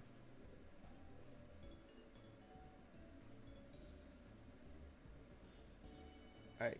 Cubone. I'm trying to remember what dex number it is. I just passed it, I swear. Okay, so it's 104. This is why I like having Cerebi next to me. It's 104. Cubone. Rock Tunnel. Okay, let's check the details for Rock Tunnel. Rock Tunnel basement floor. Floor 1 is the best. 35% encounter. 13. Yeah, no, that's gonna be easy. Okay. Just gonna fly real quick. You are a 50-50 gender ratio, correct? Yes, it is. I said, yes, I am. Yes, I'm 50% gender. What's the next stop, Gen 4, when you're done with the hunt? I think my main goal is to... So, once I'm done with Silver, I have a Japanese copy of Heart Gold next to me, despite the fact I have an English copy of Heart Gold. So, I'm gonna get the Pokemon from Japanese Heart Gold. There's a couple Pokemon that I need from there. So, that being... I think Arcanine from there. If not, I'll pick it up in some other game. But I can get the Caterpie line from Japanese Heart Gold, or Heart Gold in general. I get the other birds from there. Mankey and Primeape from Heart Gold. And then... From Heart Gold, I can still get probably Electabuzz and Magmar from it. Spinarak and Ariados. Snubbull and Gramble. Mantine. And that pretty much is all I need from this. And then I can use Silver version to do the transferring. Transfer up a lot of Pokemon that I'm missing and evolve some of them. Because there's some Pokemon that I need to transfer to evolve for Gen 4.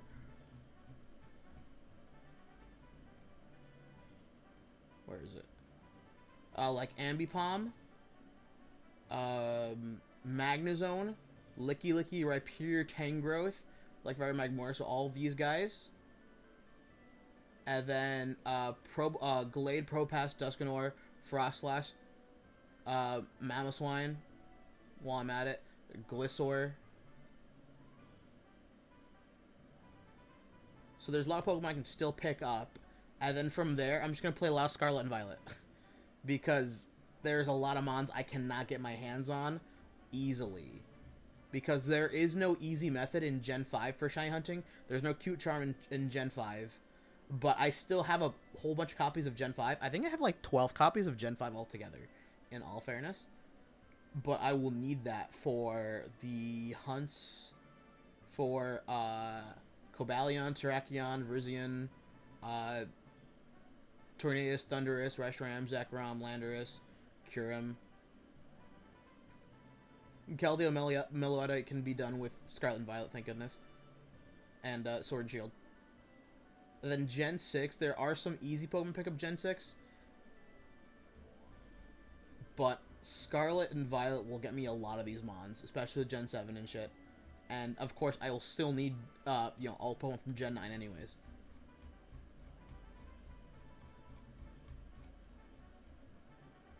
Like, I know I can, you know, spend all the time in the world and get the hard ones the hard way.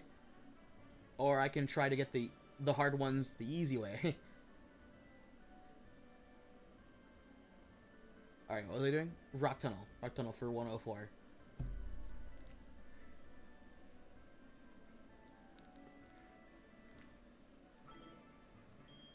I don't know which one's the entrance. Remember when it was only 150? Actually, yes. I grew up playing specifically Pokemon Red and Yellow. I didn't have a copy of Blue. And then I played, I didn't play a lot of Gen 2. My brother played the hell out of Crystal. We had a friend who had a copy of Crystal. And he let us borrow it from time to time. But yeah, we're at 1,000 now, buddy, man. Alright, so if I have a Pokemon level 13, do I have a Pokemon level 13?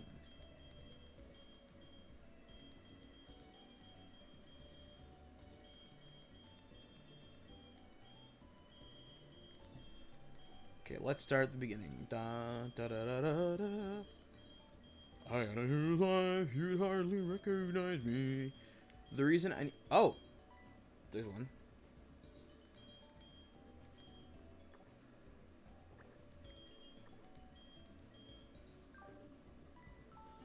The reason I'm specifically looking for a Pokemon level 13 is because if I Repel Trick with level 13 Mon, the only two Pokemon that could be found would be Cubone and Machoke. Which, in my mind, makes this completely worth it. That's if I have some Repels, though. I got 4 max Repels. That's not enough for 2 Cubones. Yeah, that's crazy. I remember when people were like, what's going to be Pokemon number 666? And it was Vivian. Vivian?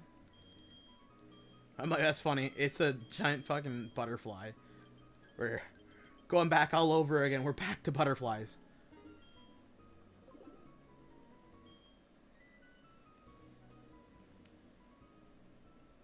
Man, I miss those days. I remember playing the hell out of Pokemon Emerald version.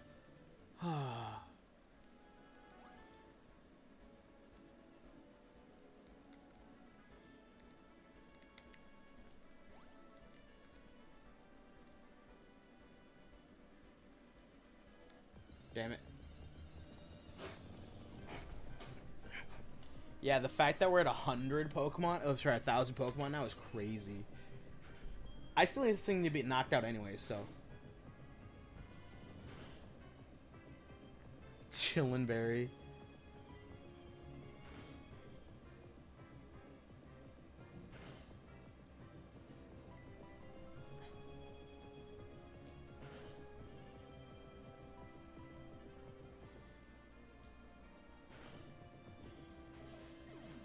Oh shit, don't level up, please. Whatever. That wasn't supposed to happen, but okay. I need this thing to get knocked out.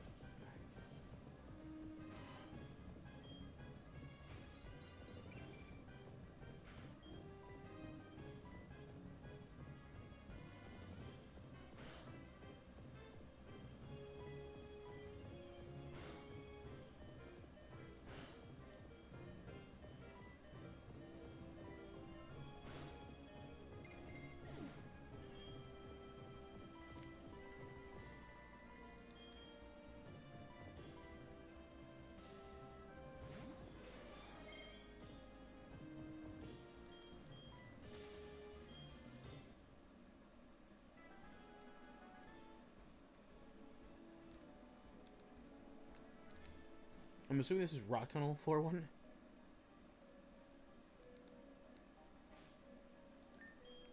Do you? I think... Yeah, you know Flash. That's crazy. I'm gonna use your corpse.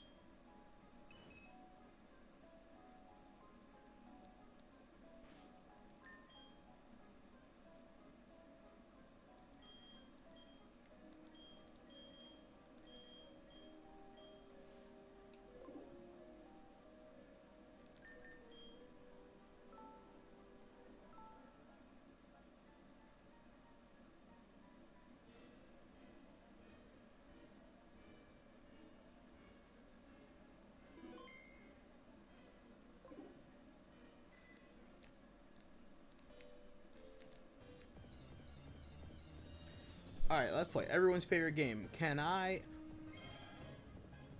Well, first try, huh? Alright, Cubone. What could you have?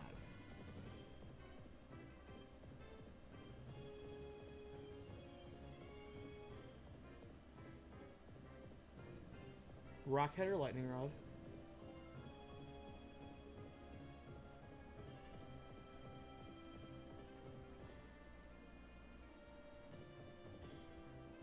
Leer, Headbutt, Bone Club. Alright, so you don't have anything that could push me away.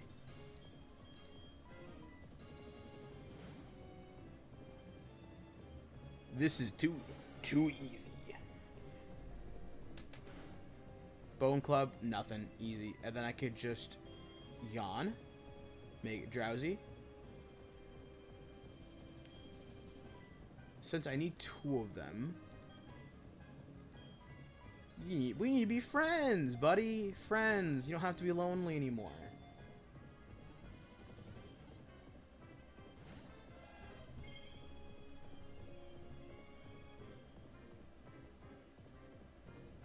Alright, still green. Okay, that's fine.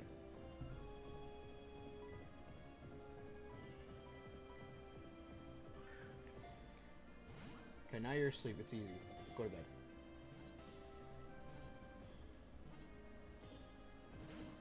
Really? You still fight me through this?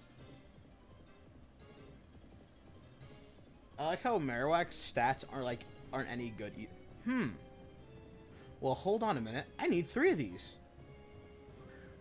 I need 3 of them, because if I transfer one up to Sun and Moon, if he evolves in Sun and Moon, it should become an Alolan one. An Alolan Marowak.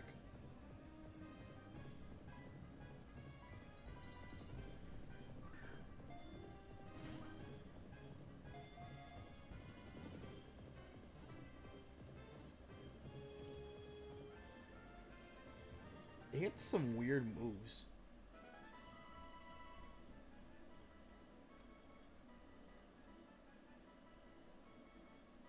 Okay, that's 1.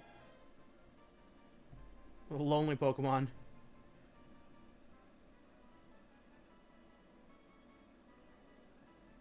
What does a Cubone even look like without the mask on?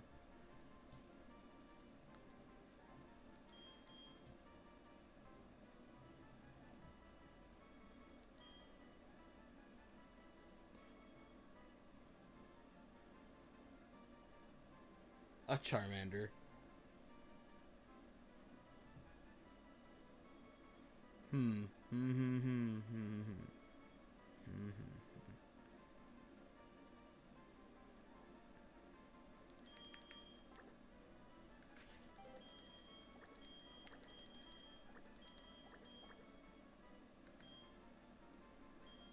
Alrighty, friend. You stay with me. 34 hours and 48 minutes. That's not bad.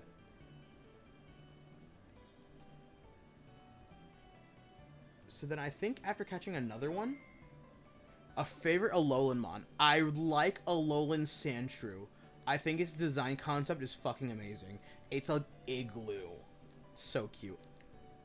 One of my favorite Pokemon is Sandshrew. I think it's a really cute Pokemon. I'm not the biggest fan of Sandslash though. I just like Sandshrew for what it is. I used to run a competitive Sandshrew. It was the stupidest thing ever. Of course, you know, it was partnered with a Tyranitar. So people saw a Tyranitar and they're like, oh shit, run for cover, it's Tyranitar, right? It's like, no. Don't worry about the Tyranitar. How about that, max speed choice banded, Sandshrew, using Earthquake. And it got some good moves. Yep. Sand Rush, Choice Band. I did not give you the Smoke Ball, did I? Yeah, let's break it down real quick. Where is it? Let me... What?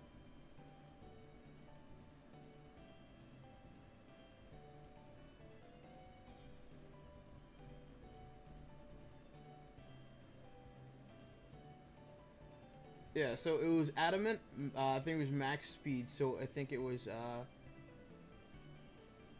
179. So then with max, so it doubled. It was like what?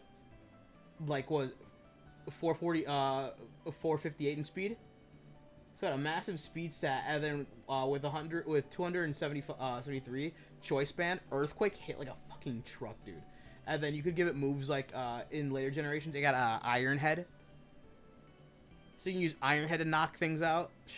Shit was funny. Poison Jab for fairies. Like, so it was just randomly, like, no one expected the damn thing to, like, be good. And it was funny because people, like, it'd catch people off guard. Because they'd, take out the Tyranitar. And, like, yeah, Tyranitar's down. And you're like, what you got in the back? And then just...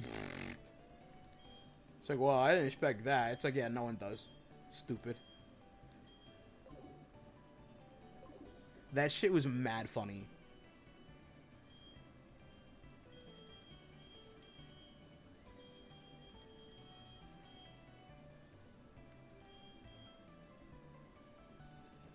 Good thing I picked up more Max Repels.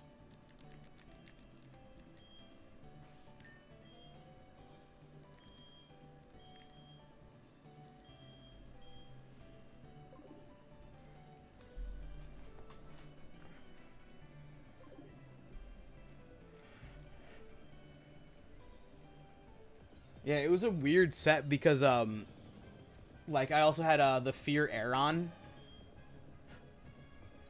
So it was Tyranitar, and it was Dragon Dance Tyranitar set. So either you dealt with Tyranitar, and if you dealt with Tyranitar, like...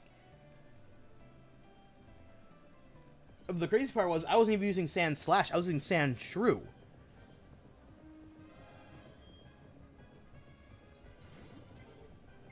Because it's like, oh, it's a Tyranitar, okay, Dragon Dance, right? Dragon Dance, Tyranitar, it's like, alright, what is a Tyranitar? Is it regular Tyranitar? No, it's Dragon Dance. Oh, shit. Yeah, it was Sandshrew, because you can use Sandshrew, too. Because I like Sandshrew more than I like Sand Slash, so I use the Sandshrew as a joke. And then I had the Fear Aeron, so it was like Endeavor, Sturdy, Shell Bell. So if you tried knocking it out, it'd survive on 1 HP, and then it would heal with Shield Bell after using Endeavor. And then since you're at 1 HP, the Sandstorm chip could knock you out. So then if Tyranitar wasn't dealt with, I can always swap in Tyranitar as like death fodder. So once Tyranitar hits the ground, Tyranitar goes down, and here comes Sandshrew, Choice Bandit, and just Earthquake and something. It was stab.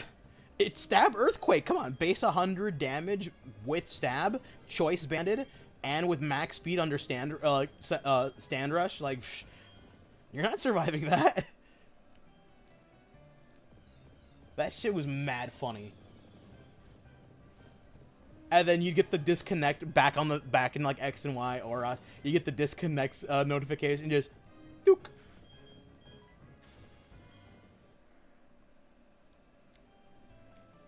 I always had the weirdest sets for things.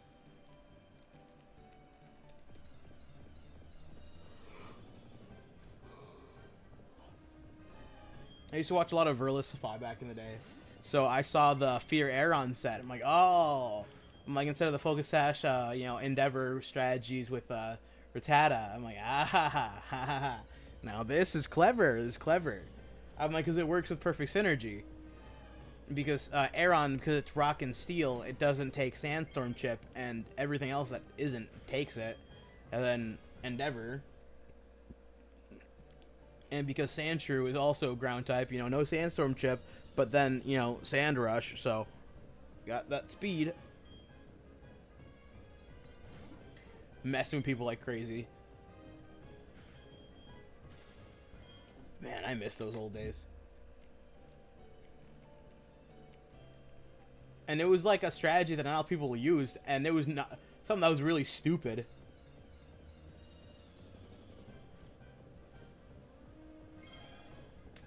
There's another one.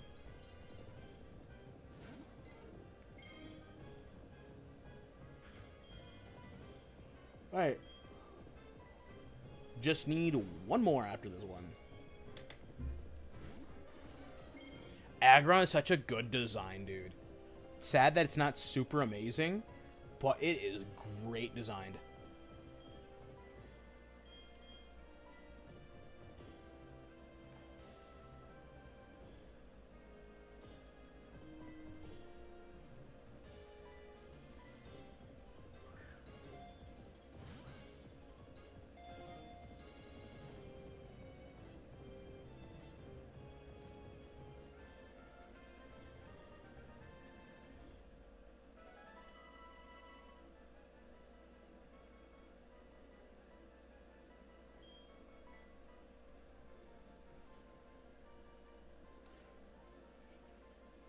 Torterra, like, I like its design. I'm sad that it's not super amazing. I'm glad they gave it Shell Smash. Aggron is such a good design. Shiny Aggron is so fucking good, especially in Gen 3. It looks like, there was a Minecraft mod I remember back in the day, and it was, like this weird thing where, if you use Soul Sand and a couple of things, you could purify Soul Sand and make, make soul ingots or living iron ingots, and you could create living iron weapons, and they could heal over time. So this is before mending was even a thing. This was like way back when. I found it on the like Technic. It was also like Technic launcher for like the Technic mod, and then you had like the Hexa. Dude, living armor was so good. But it looks like the living iron like armor ingots. It also looks kind of minty. So it's got this like nice color. The red eyes, super cool. Yeah, but Torterra getting Shell Smash, so fucking good, dude. There's a lot of good Shell Smash mods. I wish there was, like... I used to run Shell Smash Cloister back in the day. Skill Link, Rock Blast, Icicle Sphere. Shit was mad good. And now you have Loaded Dice, which is essentially just Skill Link as a held item. Mega Aggron and Dragon Steel, you know what?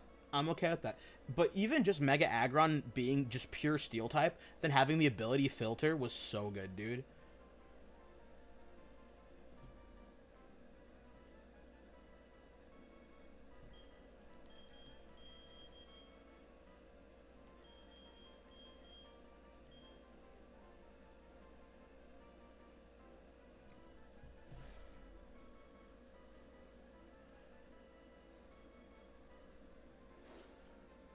I remember using Mega Aggron for the longest time, and then you could get like, you could tutor in Oros, you could tutor Thunder Punch, and Thunder Punch on it. That shit was like, that shit would hit hard, even though it was like super defensive wise.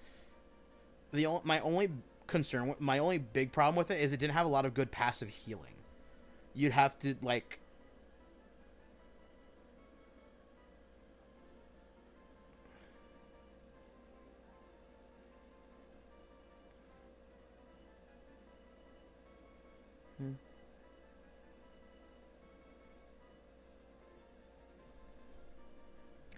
You'd have to run like Rest, Sleep Top. I've seen some weird shit like this one guy used Mega Aggron with Rest, Sleep Talk, and then like Dragon Tail and like Iron Defense. That shit was hilarious. Max HP. Because Sleep Talk, you could just randomly just knock people away with Dragon Tail, and that thing would stay alive forever. shit was mad crazy. But if you get under Trick Room, if you were like full attack and they get under Trick Room, that shit was scary. Cause then you're talking about Stab, Steel, Iron Head.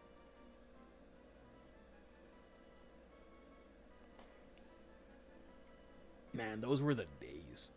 Crazy.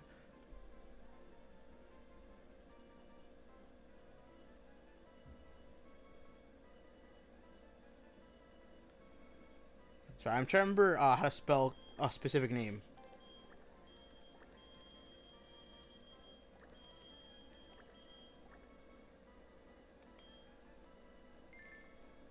The reason I was going for... Or rock polish, yeah. The only problem was that even at max speed, it didn't have a lot of speed. So, like, that was kind of its, like, biggest downfall. That's why you needed, like, a full Trick Room team. And you, like, by any means necessary, get Trick Room up. That shit was crazy. I'm trying to find... Let's see. Agram 8 Gen 6?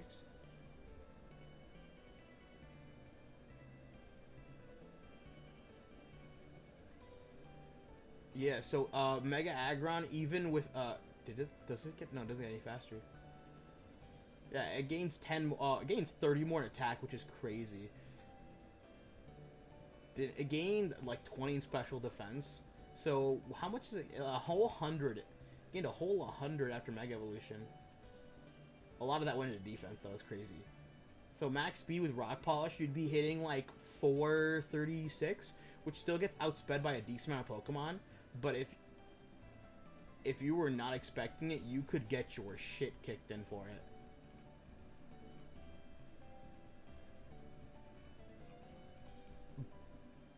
But yeah, I love the design of Mega Aggron, even just regular Aggron.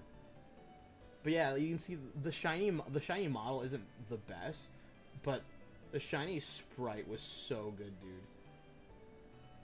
I miss them days. Miss my old Pokemon days. I'm just getting old. So the reason I was going for Casey as the nickname is Casey Jones from TMNT. Alright, so I need one more. I'm going to save again. I got to readjust the way I'm sitting because my tailbone hurts.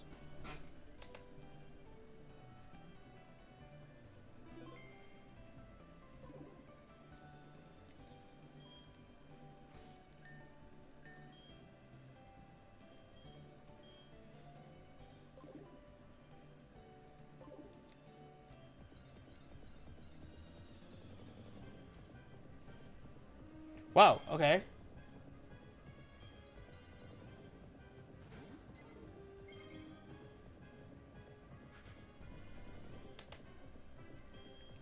I mean, the thing is, the models aren't bad, but sometimes, okay, the models aren't bad.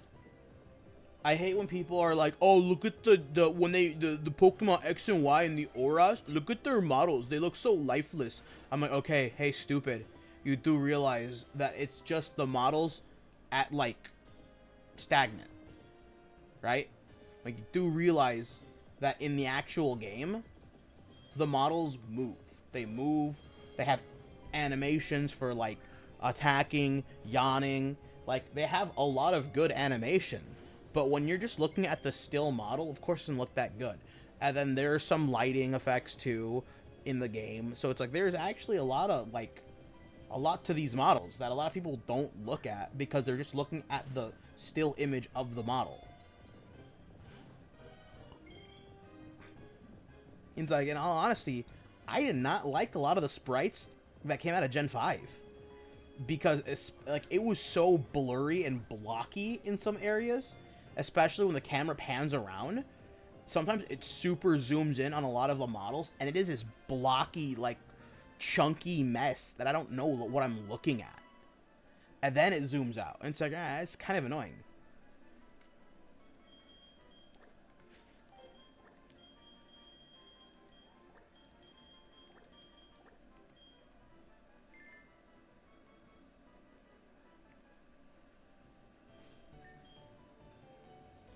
Alright, so those are 104. What level did you even evolve at, Cubone?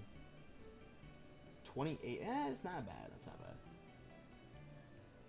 Okay, so what else are we looking for? Dark Trio? No.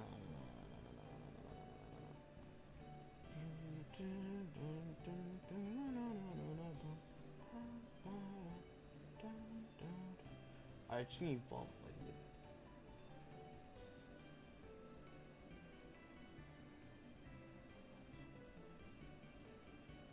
I think it's time for me to save the game and then quickly hop on to Heart Gold in Japanese.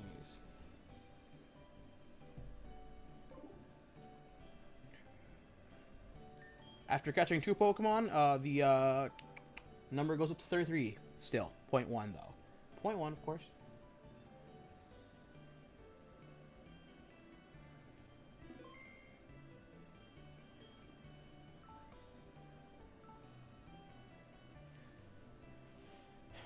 And then, like, I'm honestly looking back and playing at some of these remakes, I actually really don't like them. Like, they're not the, like, pride and joy that people, like worship these things as. And I don't mean to sound rude about it either. Like, I genuinely, like, have a stain against, like, Black and White and Black and White 2. Because there's so many annoying rival fights, and it interrupts the pacing of the story and the pacing of the game.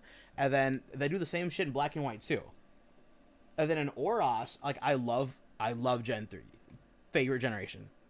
But in Oros, May gets in your way so much, and there's a lot of things you could have skipped, but you can't anymore.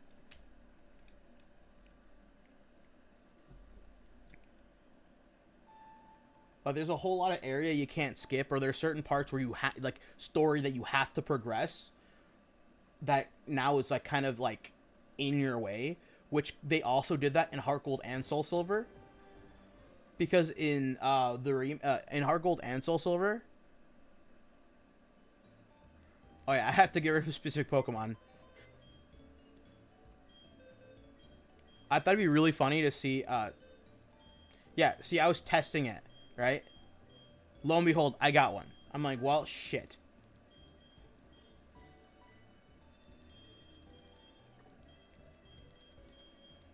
There's a couple Pokemon I gotta pick up. Okay, so trying to remember which ones I'm looking for. Oh, but going back to what I was saying, even in like so for example in yes. In Heart Gold and Soul Silver, even in Gold and Silver to an extent. I'm trying to remember where I was going. Here. Mankey.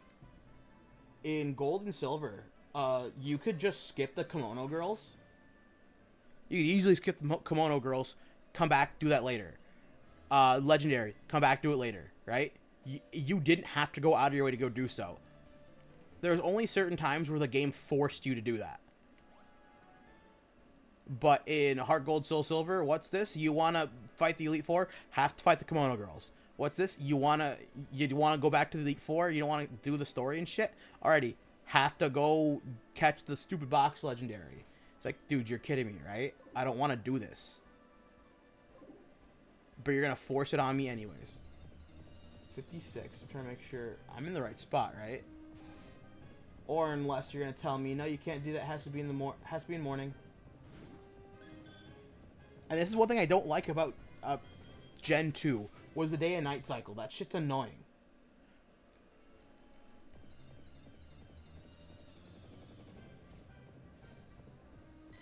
No, Mankey's available here.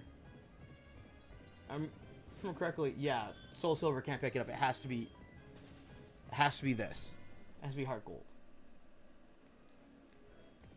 But I could pick it up in Diamond and Pearl, but also not. Okay, what is... Let's play everyone's favorite game. What is this gonna be? 30% counter rate. It's fine.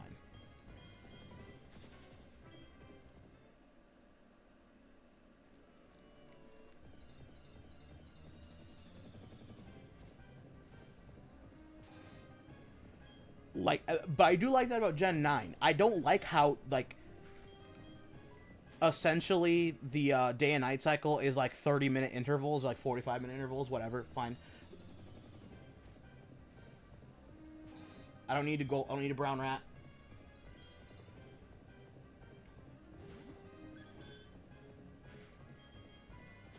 So the nighttime encounters. Yeah, there's no good fix for this. So it's gonna be stupid regardless.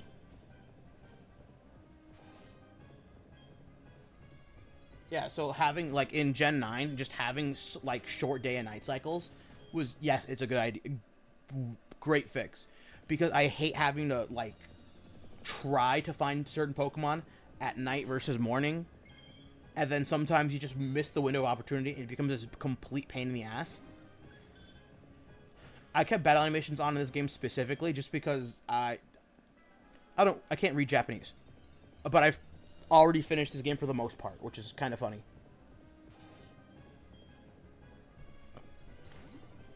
I learned that you don't need language skills to play Pokemon. I've beaten Ruby, Sapphire, and Emerald like 20 times, I think, in Japanese. Not a lot of dialogue is needed. Not a lot of mental bandwidth is required for this stuff. But that way you can find a Pokemon you're looking for during like specific times.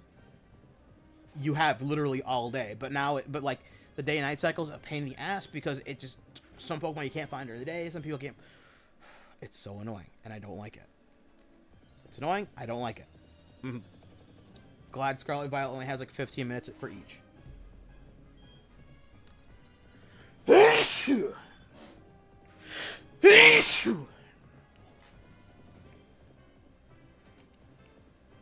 Like, I get it. Yeah. Oh, yeah. Try to make it more lifelike or more, like, realistic. I don't care about that kind of shit. Let me be annoying. So let me just catch the Pokemon.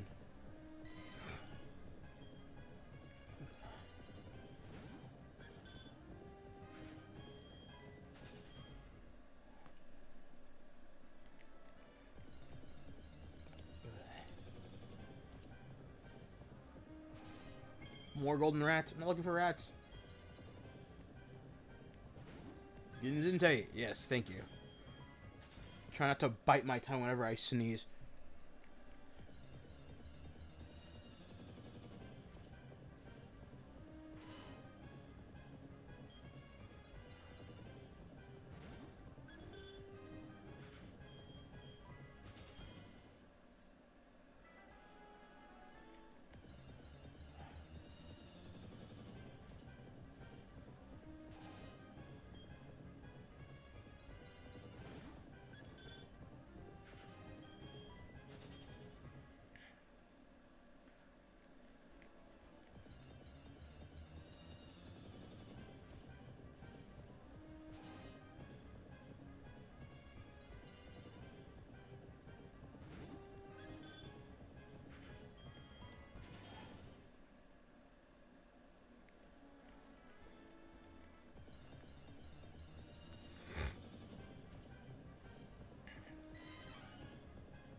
Oh, my back.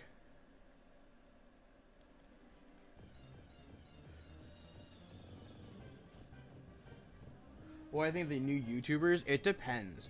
Like, I don't really, okay, I don't watch YouTube for YouTube. I usually watch YouTube for politics because I'm old, I guess.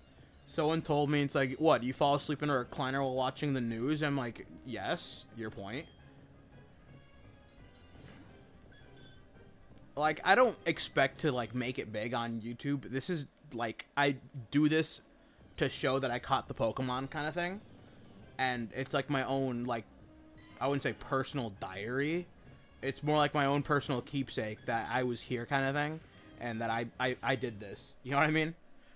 So, like, there's a video, this guy who did his first shiny hunt. And I'm like, you know, kudos to the guy, right? Because he did his first shiny hunt in Fire Red and Leaf Green on SPs, right? Which is cool. I'm like, yo, SP's such a good... I love the SP, right? One of my favorite handhelds of all time was the SP, right?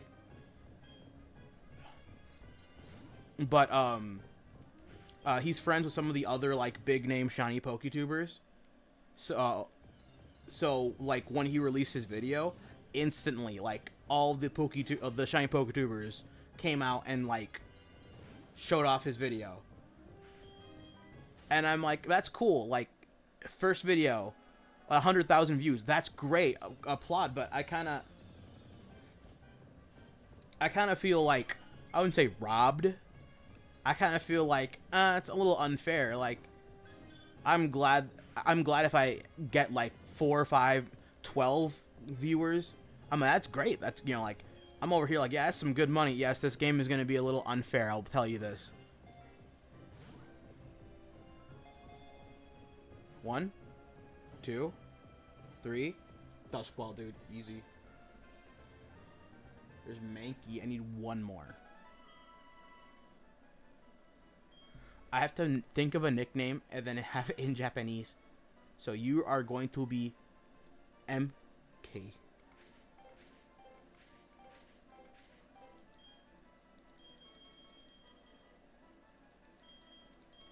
Okay, I only have like 5 characters to work with.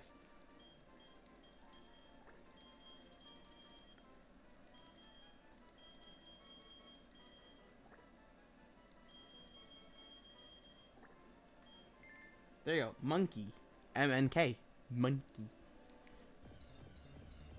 So, like, I'm not over here like, oh, yeah, so it's like, well, yeah, of course, you know, if I had, you know, the whole community backing me up to, like, you know, get the message out for my videos or my streams, of course I get more people on them. Monkey. Like, of course I get more people on stream if, you know, like, the rest of the community backed me up to, like, for my, like, you know, stream, right? So I watched his video and, you know, he had some good, you know, editors edit the video. You know, but he had connections with his friends to get good deals and to get some games and stuff. It's like, yeah, it's cool. It's like, but I'm not using the entirety of, like, the community to back me up to, like, get my first step forward in the community. I kind of wished, you know, he did it authentically or, like, a grassroots, you know what I mean? Like, he started from, you know, the first step. He didn't get, you know, like, a step up. So I kind of feel a bit, you know, I kind of have some, I wouldn't say choice words. I'm like, like, I kind of wish he did it, like, on his own, right? Not get elevated by, you know, the community. And then his other videos haven't done as well as the first video. I'm like, I can see why, right? But of course, I'm not going to point fingers and be like, this guy's, he's inauthentic, or, you know, like, I think his video was actually really good. I think it was well written.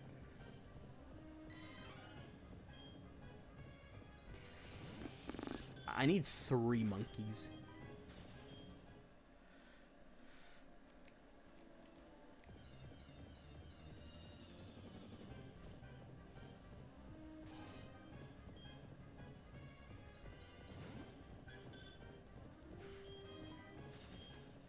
But, like, that's why I'm like, yeah, I mean, I can point and be like, hey, it's kind of unfair that, you know, the whole community backed this guy up for his video, and here I am doing it on my own. It's like, I don't make videos, I do the live streams.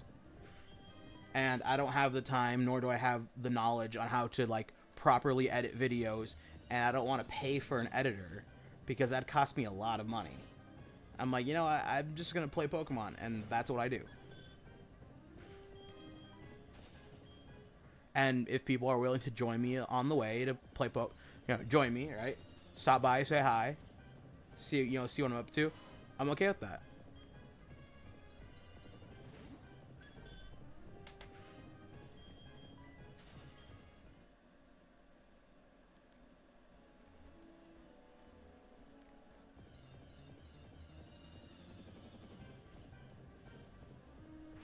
As long as the video is enjoyable, that's good enough.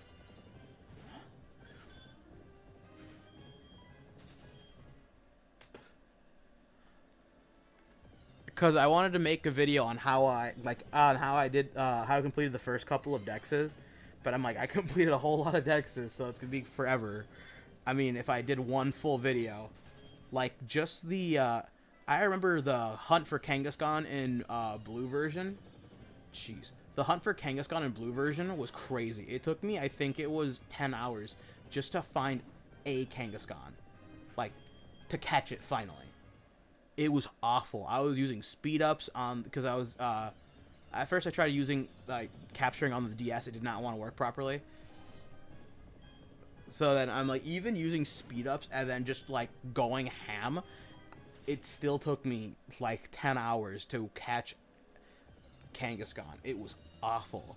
And only to find out that later it would have been easier if I caught it in yellow version.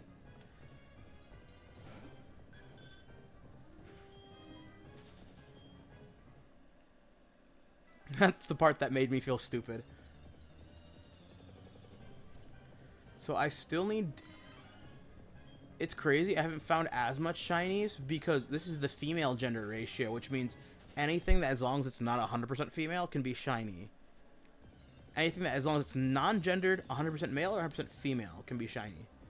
But I haven't found as much shinies, even though I had that, like, 5 back-to-back shiny Meowths in the other game. This one's just nothing so far. It was, like, one Mankey and, like, a couple of, Rattatas. Some more Rattatas.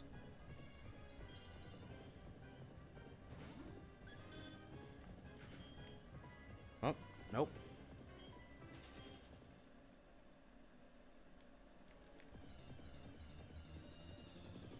Good thing I don't need a lot of Pokemon from this game. I just need a couple. That's the part that will make it easy.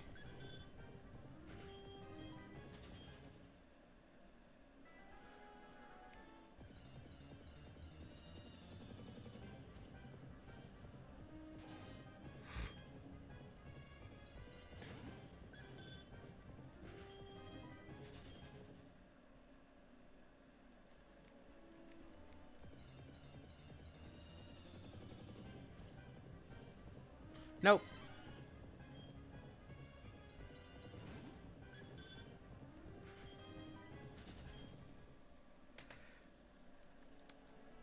So I'm currently, like, just listening into, because I have a little portable DVD player next to me, and I'm currently, like, listening into Detective Pikachu.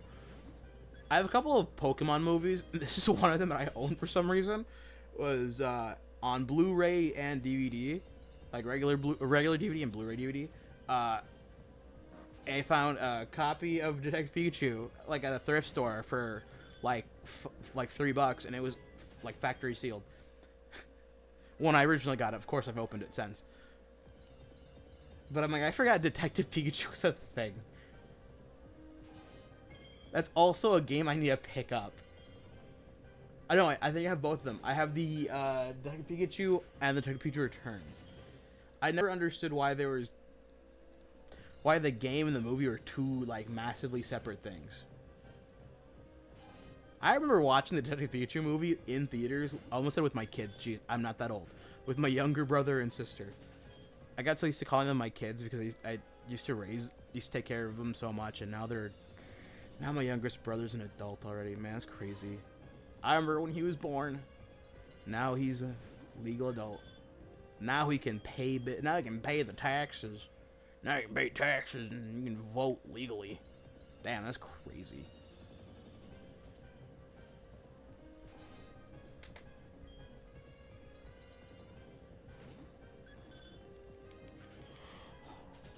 Ooh.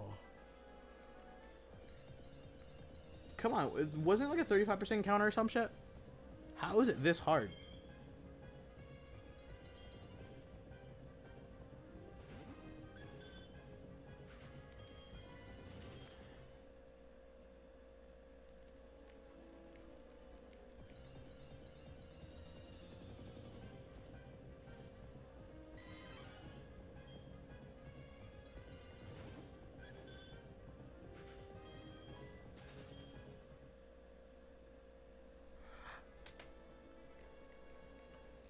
I mean, it depends on your outlook. Like some people, it depends on your outlook, which is kind of interesting to think about. Because, like, you had in France the head of the conservative party in France was just straight up banned. So France has been rioting since like 2013 at this point. France has been rioting for like every little fucking thing, and one person who's trying to step up to like try to fix issues. Oh yeah, she's considered a person from World War II, if you catch my drift. She's the funny mustache guy. So in order for us to prevent that from happening, we're going to ban her. I'm like, okay. So, you're telling me, in order to prevent, the rise of the funny mustache guy from World War II, you're going to do what he did by banning people to be elected. It's like, what did she do? We think she's crazy. It's like, alright. So when the people who tell you they're the good guys start banning people from being able to run for office fairly, you think they're probably the bad guys. So, of course, right?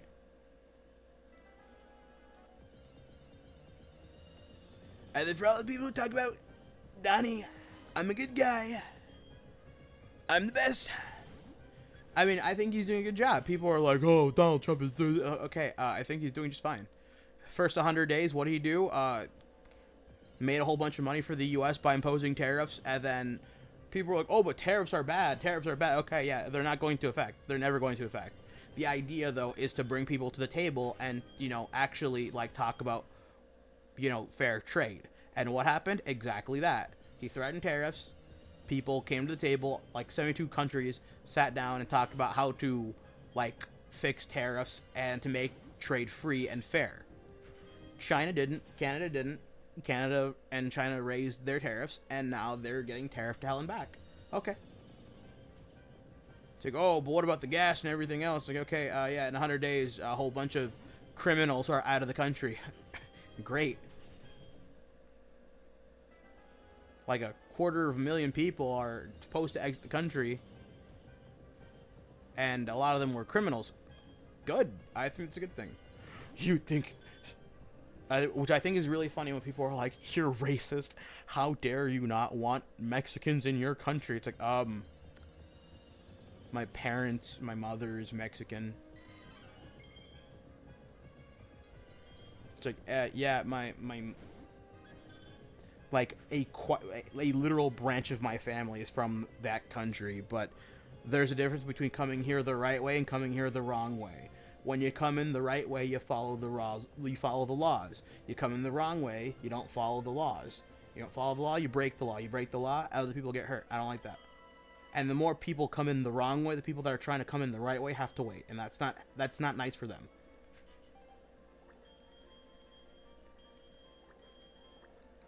Ape. Monkey ape.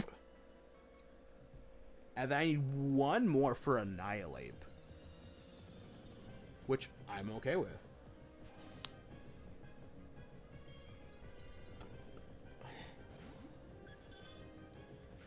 So I had two uncles, which is the funny part. Both from my mom's side, and she's the one that was my mom originally was from Mexico. So she had two uncles, two of her brothers. One came here, he was here on a visa, so he was allowed into the country, and the first thing he did was he worked. He got a job, learned English, and he used that money to send it back to his family in Mexico to have a better life for his kids. And then once his visa expired, he went home. The other uncle, he crossed the border illegally, so he broke a law by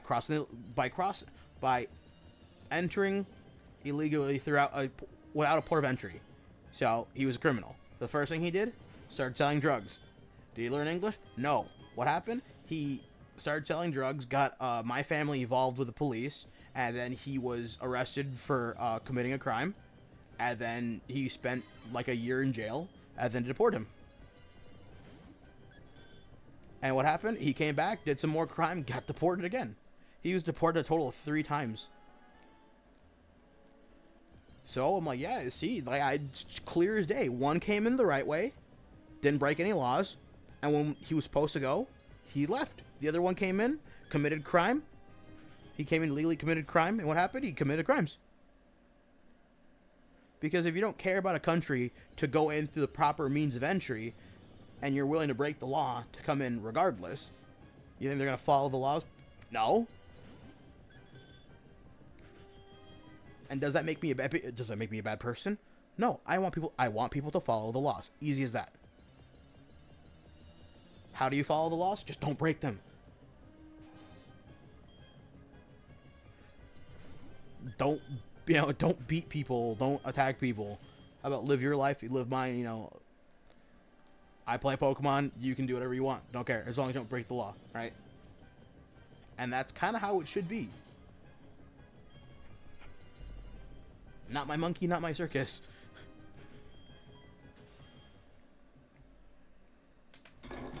Oh, shit.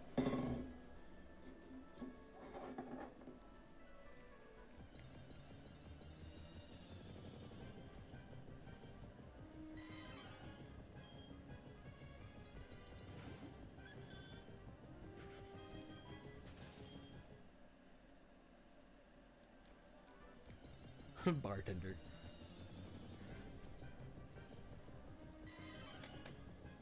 And people tell me, like, King, that's racist. How's it racist? You don't want Mexicans on your streets. I'm like, what do you mean I don't want Mexicans on my streets? Well, you said you don't want criminals. It's like, do you hear yourself? You're equating somebody's race with their criminality. I am saying that the people that come in illegally through illegal means to this country are criminals. People that come in illegally, there's people who are from Saudi Arabia, people from South Africa, people from China, people from Colombia, Puerto Rico, people from Cuba. It's like, they're not Mexicans. Not all of them are Mexicans. But you're telling me that because I'm saying I don't want criminals, you're equating Mexicans with criminals. You're combining them together. You're blurring the lines. So you're being racist. You're saying that all the criminals are a specific race. That you're the bad guy, not me. All I'm saying is I want people to follow the law properly and, not hurt people. Easy as that. You don't hurt nobody, I don't hurt nobody. I play Pokemon, you do what you want. I don't care.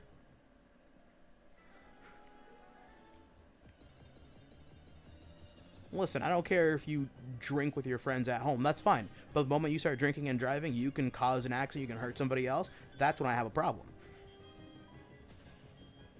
What the fuck? I think my brother's over there coughing out a lung or some shit. Stop with the golden rats. I don't need gold rats. I need one more monkey.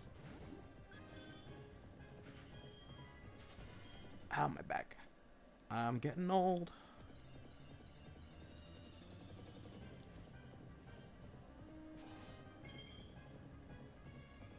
And people are like, well, King, why don't you learn Spanish then to talk to the other people? I'm like, I don't want to learn Spanish. The official language of America is English. Learn English. How dare you? You don't expect me to go to Japan and yell at people to learn English, do you? I'm in their country. I should learn their language. You don't expect me to go to, like, China and have everyone speak English now, do you? No. When you go to another person's country, you should probably learn that country's language. Probably make it easier for you. I'm 25. Turning 26 here in a couple months. Ow, my back. Unfortunately, though, I've managed to deal a whole bunch of damage to my body from having back pain, broken kneecaps. Okay, I blew out 3 of 2 kneecaps. I blew out the right one twice and blew out the left one. And then I managed to, like, question mark break the right ankle. I don't know if I actually broke it and never went to the hospital to get that checked up on. But unfortunately, and also I've blown out my colon twice now. I've ripped a hole in it. Which means I have problems using the bathroom. Fortunately, I've managed to deal too much damage to this physical body. Yep. I pushed this thing to its limit, and what happened? I got hurt for it. No one to blame but myself. Oh, Donnie. You got no one to blame but yourself. Yep. That's the unfortunate part. I gotta get up. I'm sitting. These gamer chairs don't really have a lot of good back support. So sometimes I'll get out of the gamer chair and then I just kneel down on the ground. But because of my broken kneecaps, can't kneel down for too long. See, I bought this Japanese copy of Heart Gold. And I also got the cute charm glitch on it. So that hopefully... Yeah, and it's like I blew out the kneecaps. I didn't even do anything. I just simply walked. I turned, kneecap blew out. Tried to close the door, accidentally bumped my knee instead, blew out the kneecap again. Took 2 steps, and when I stepped, instead of the knee bending outwards, it went backwards. So I blew out that one as well.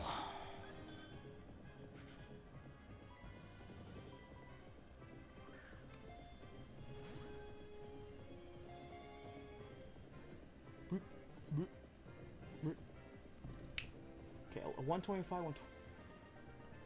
And then I almost got ran over, so that's how I broke the right ankle, but that was different. It wasn't purposely me trying to get run over. That's 125, 126. Where can you guys be found?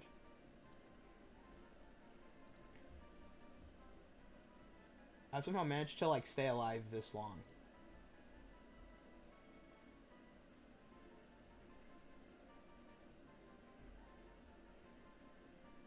Route 10?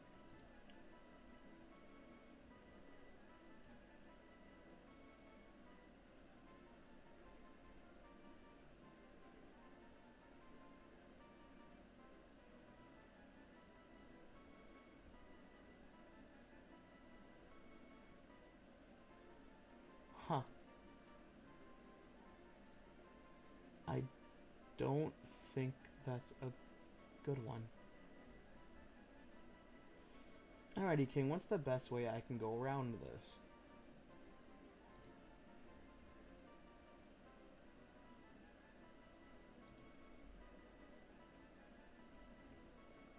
You can just find them in Platinum, but I don't have a copy of Platinum set up for this.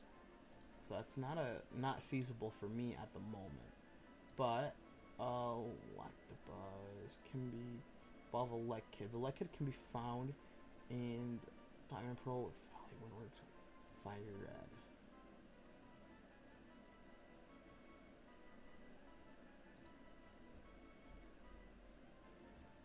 And then I hate how they updated everything to BDSP when I don't want that.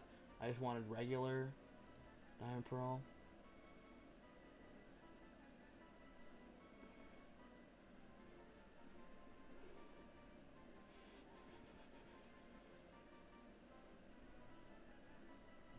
Alright, I'll think of... You're also going to be called Ape. Ave. Alright, so those that... Yeah, but at full odds? No thank you. I'm not willing to do that for full odds. When there's easier ways for me to do that. Alright, you can spin rack and Ariados. Duh. Another Pokemon can find you dice. Oh, King, you're so stupid. 167. Where is it? What's the fastest encounter place for it? 167. Damn, you can find this thing anywhere.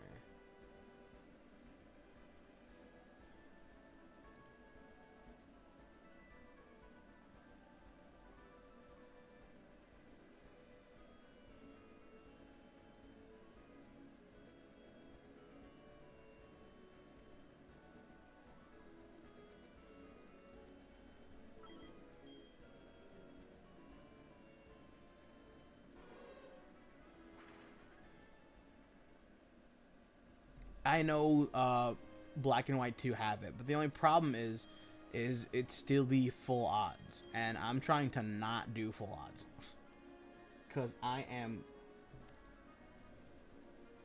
Ain't nobody got time for that. All right, what route was this again? 37. Ain't nobody got time for that. There is no manipulation in Black and White and Black and White 2 to find like easy shinies. The only thing would be having the charm, having the shiny charm, which is first available in Black and White 2. But that's also not worth it in my book because I would still not have like a super fast shiny. That'd still be like 1 in 6,000.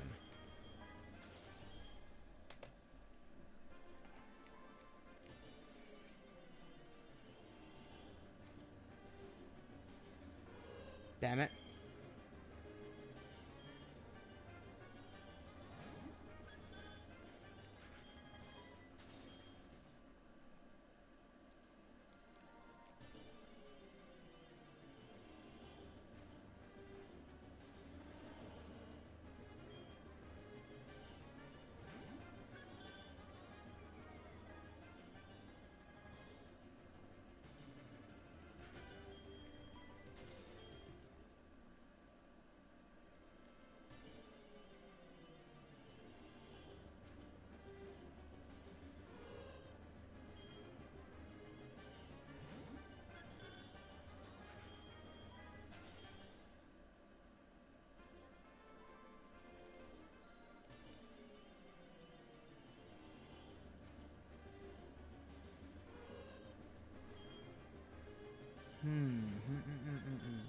This is not a...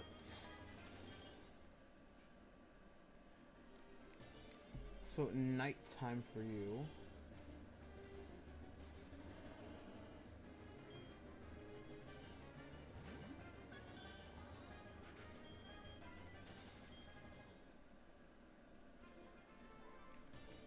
I can't do any manipulation here with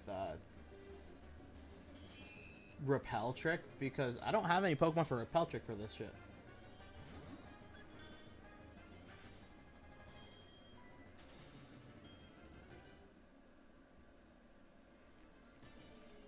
And even if I did a level 15 Repel Trick, that wouldn't do anything for me in this situation. I could get another Growlithe for this though, and I could get Arcanine.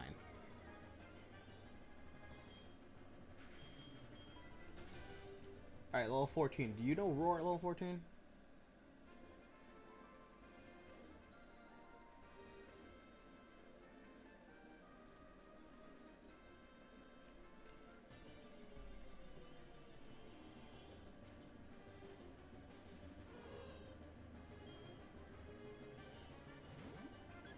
Excuse me?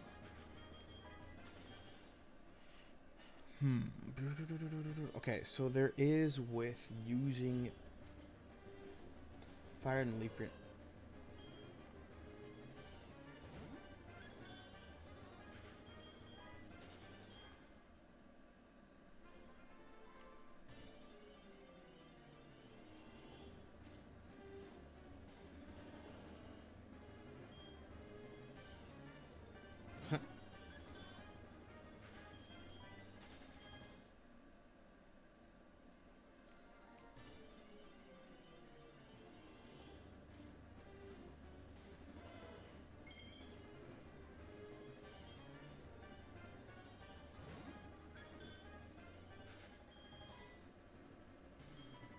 Mr. Crime.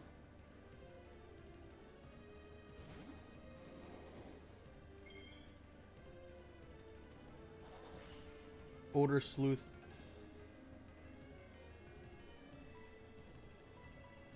About to go. Alrighty, man. Have a great night.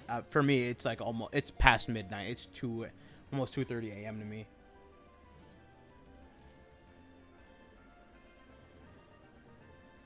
Have a great night, man.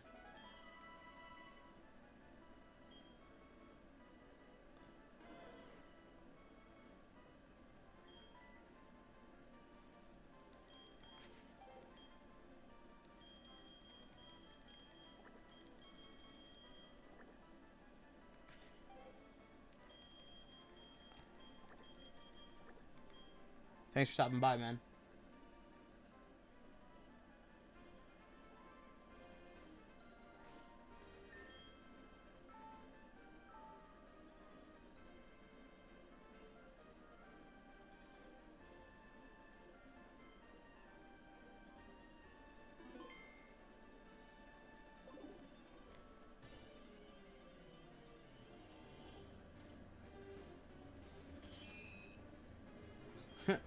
When's the next stream?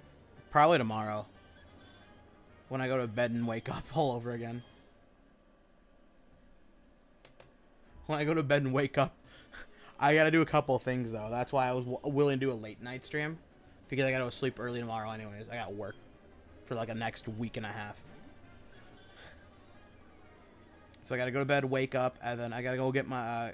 I've gotta call the hospital, because I just got back from the hospital like some point last month. I gotta pay my medical bills. Sucks for me. That I pay my medical bill, and then I gotta get oil change in my car, because it is really past that time. And then I can come back and do a stream. So probably around 1 p.m. tomorrow. Hopefully.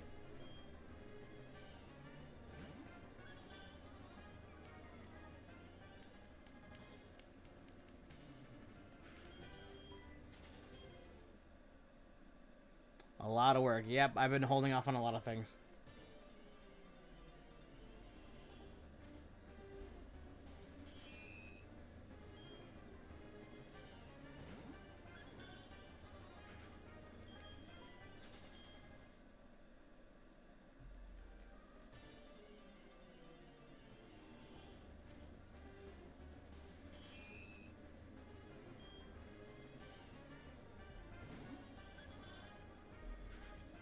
Alright, see you, man.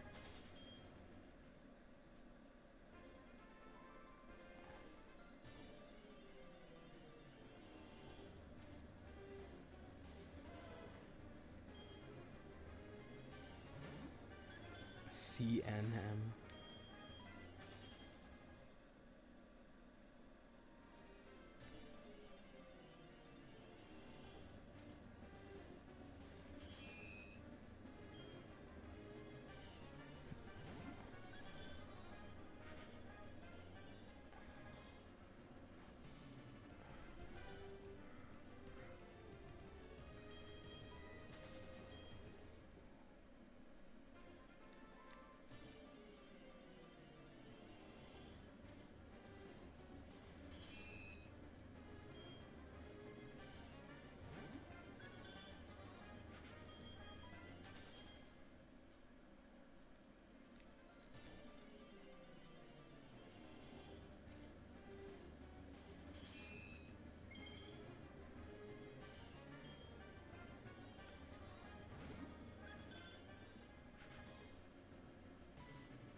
Can Arios just be found?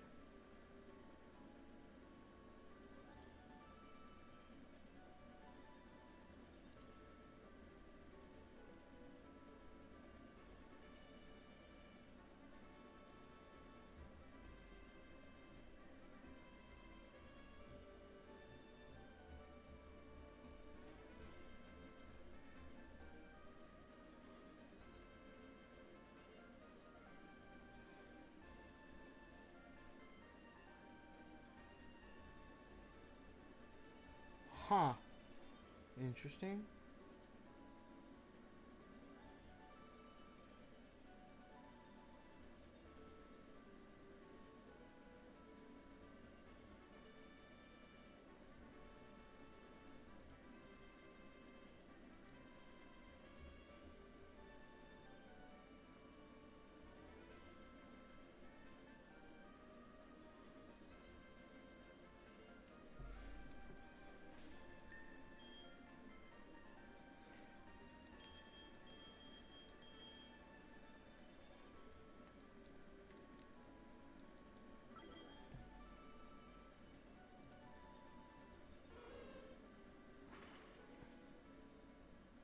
Two two six.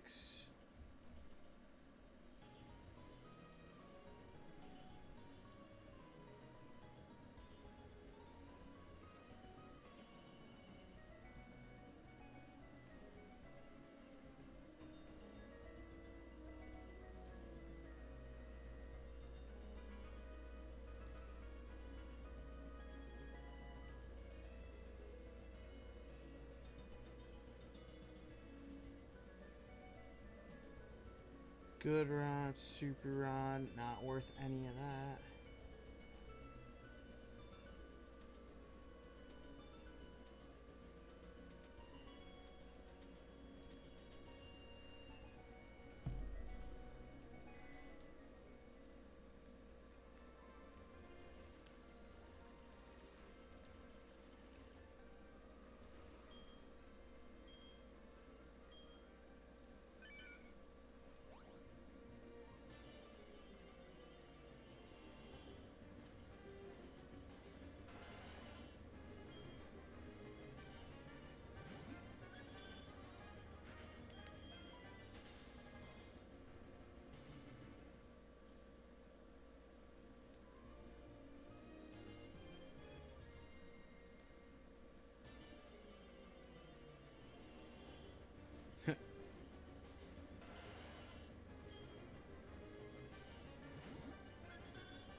2-2.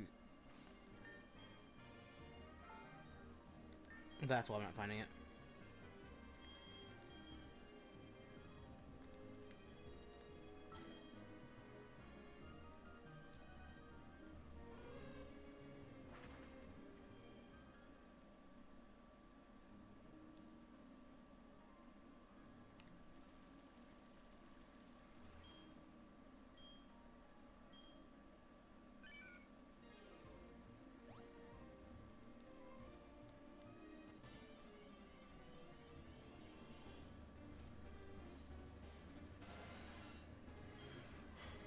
There's not even like a good percentage either.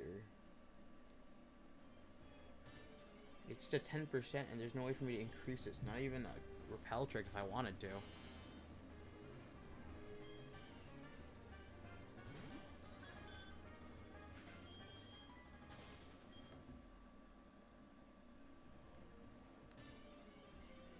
If I find a level...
Now I'm finding them, but now the problem is...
Mantine is a 10%, which should be bad, but also this sucks.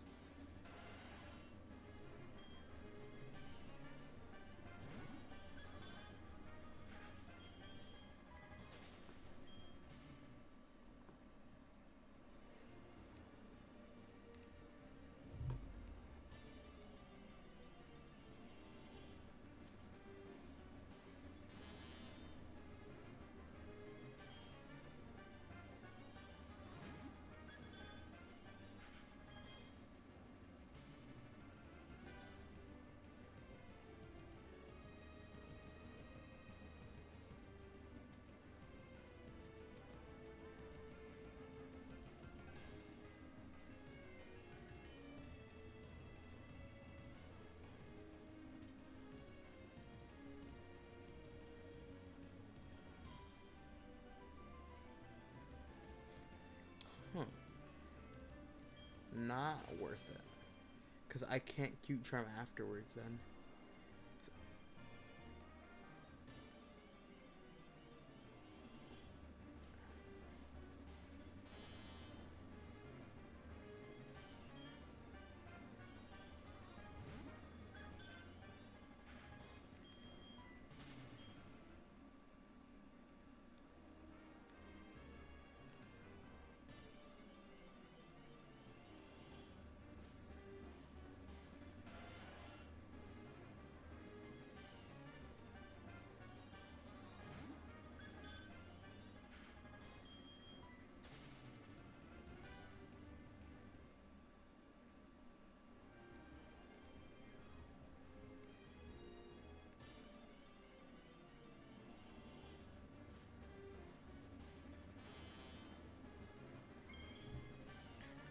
Nope, keep finding tentacles and tentacles.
A 10%. A 10% is a 10% is a 10%.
I keep finding man.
I keep finding.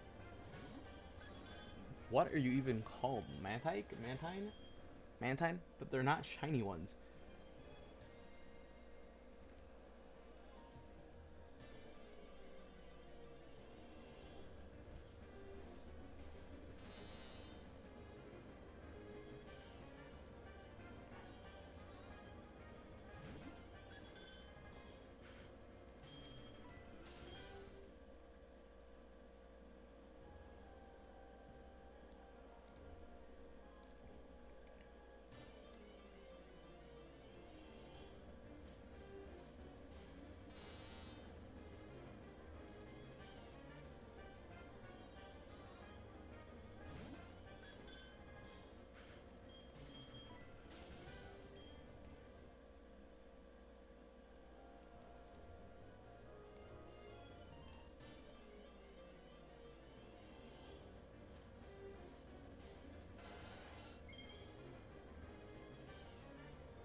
There it is.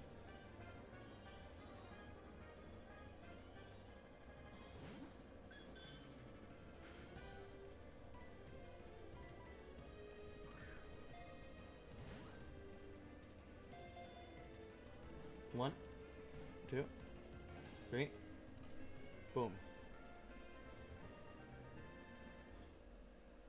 2-9.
Manta's the best I can do.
Alrighty, King. I got an idea.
I had my father die.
There it is.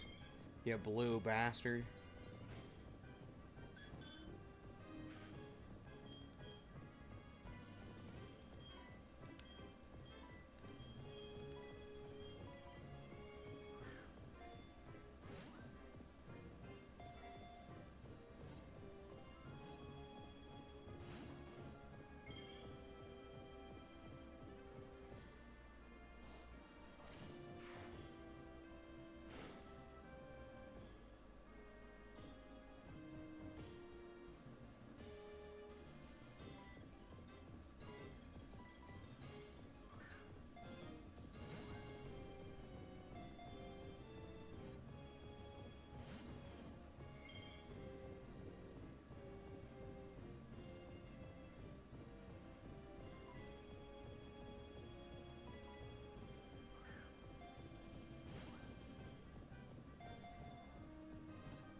Alright, fair anyway. Okay.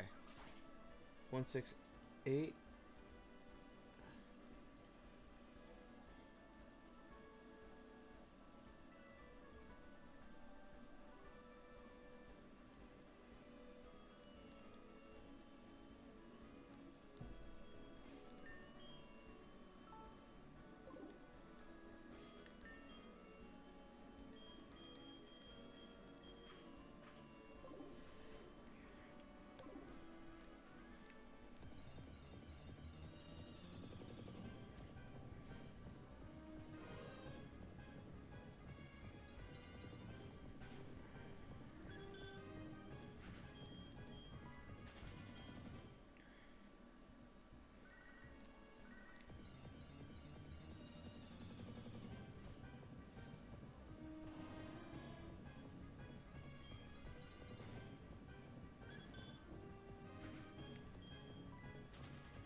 I just find a shiny area though, so I don't have to worry about evolving one.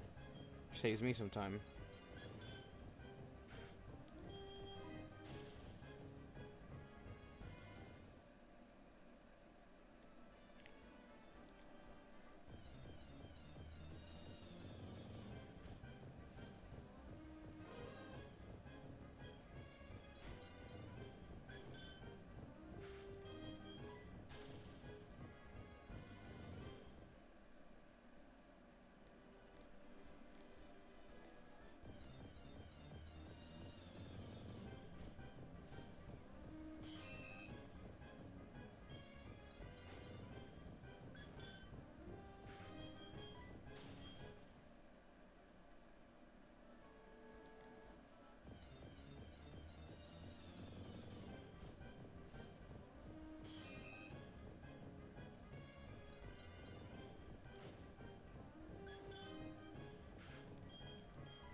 What other Pokemon has a cute charm?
that's pretty much all I needed for the night. So I can just save, end stream, and go home and sleep. I gotta sleep, and then I'll be back at it tomorrow. Then.